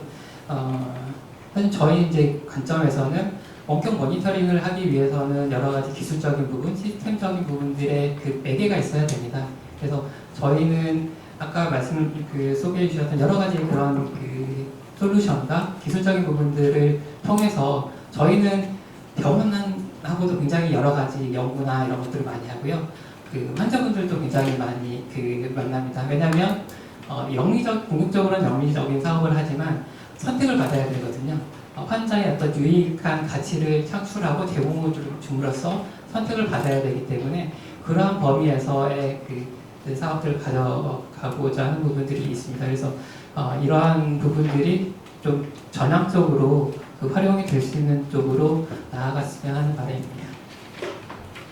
교수님도 말씀이 많으실 것 같은데 자차병원에 와서 되게 조심스러운데 조심스럽게 말씀해 주시면 다행히 저는 의사는 아니고요. 그러니까, 실제로 이제 아까 해외 사례 같은 경우는 미국 같은 경우는 원격 의료 이런 용어가 사실 별로 없습니다. 그러니까 이미 수가 제도가 그 환자의 어떤 임상적인 지위를 높여주느냐 아니냐에 따른 수가 체계가 되어 있기 때문에 그거를 질을 높여주기 위해서 원격 모니터링이라는 기술을 쓰고 안 쓰고는 결국 병원에서 환자를 케어하는 어떤 방법론으로 사용하는 것이지 그 원격으로 자체가 뭐 어떤 의도를 가지고 있냐 이런 측적으로 사실 보지는 않거든요. 그러면 정말 원격 모니터링이라는 게 환자를 관리하는 데 정말 좋은 도구이냐? 저는 정말 좋은 도구라고 생각을 합니다. 왜냐하면 물론 1차 의료에 가면 뭐 일주일에 한 번씩 약을 타거나 의사 선생님을 볼 수 있지만 3차 의료를 다녀야 되는 많은 환자들은 사실은 그렇게 자주 갈 수가 없어요. 3개월에 한 번, 뭐 어떤 경우는 정말 6개월에 한 번씩 가는 부분들이 있거든요. 그러면 중간중간에 어떤 모니터링 되는 그 부분에 대해서는 그 원격 모니터링이라는 기술은 정말 좋은 기술이라고 저는 그러니까 테크니컬한 입장에서 봐서는 저는 그렇게 판단합니다. 이 테크니컬한 그 방법을 가지고 환자 케어에 사용할 거냐, 뭐 어떤 방법으로 쓸 거냐라는 부분은 사실 이후에 사용되는 어떤 그 과정에서 우리가 판단을 해야 되는 부분이지 그냥 그 테크니컬한 그 방법 자체를 쓰지도 못하게 하는 것은 사실 아니라고 보거든요. 그래서 아까 말씀하신 것처럼 우리가 어떤 목적으로 사용하느냐에 따라서 좀 케이스 바이 케이스로 결정을 해야 되는 부분이 아닌가라고 저는 생각합니다. 네. 오늘 다행히 이제 각 영역에서 세 분을 모셔서 첫 케이스를 만들어줄 수 있지 않을까 하는 기대를 갖기도 하는데요. 예를 들면 일형 당뇨병 확대와 같이 협업한 프로젝트, 아주 작지만 의미 있는 프로젝트들이 조금 사람들의 신뢰를 얻게 되는 그런 사례들이 많이 생김으로써 자연스럽게 말씀해주신 개인정보 이슈라든지 이런 거에 대한 사회적 합의가 이루어지지 않을까. 뭐 원격 의료도 마찬가지로. 네. 그래서 좀 의미 있는 시간이었던 것 같고요. 저희가 준비한 시간은 여기까지. 혹시 더 궁금하신 사항은 끝나고 여쭤보시도록 하고요. 그러면 저희 위원장 주영님 추첨을 바로 해주시고, 네, 세 분 추첨을 해주시고, 네, 그러면 오늘 수고해주신 회장님께 박수 부탁드리겠습니다.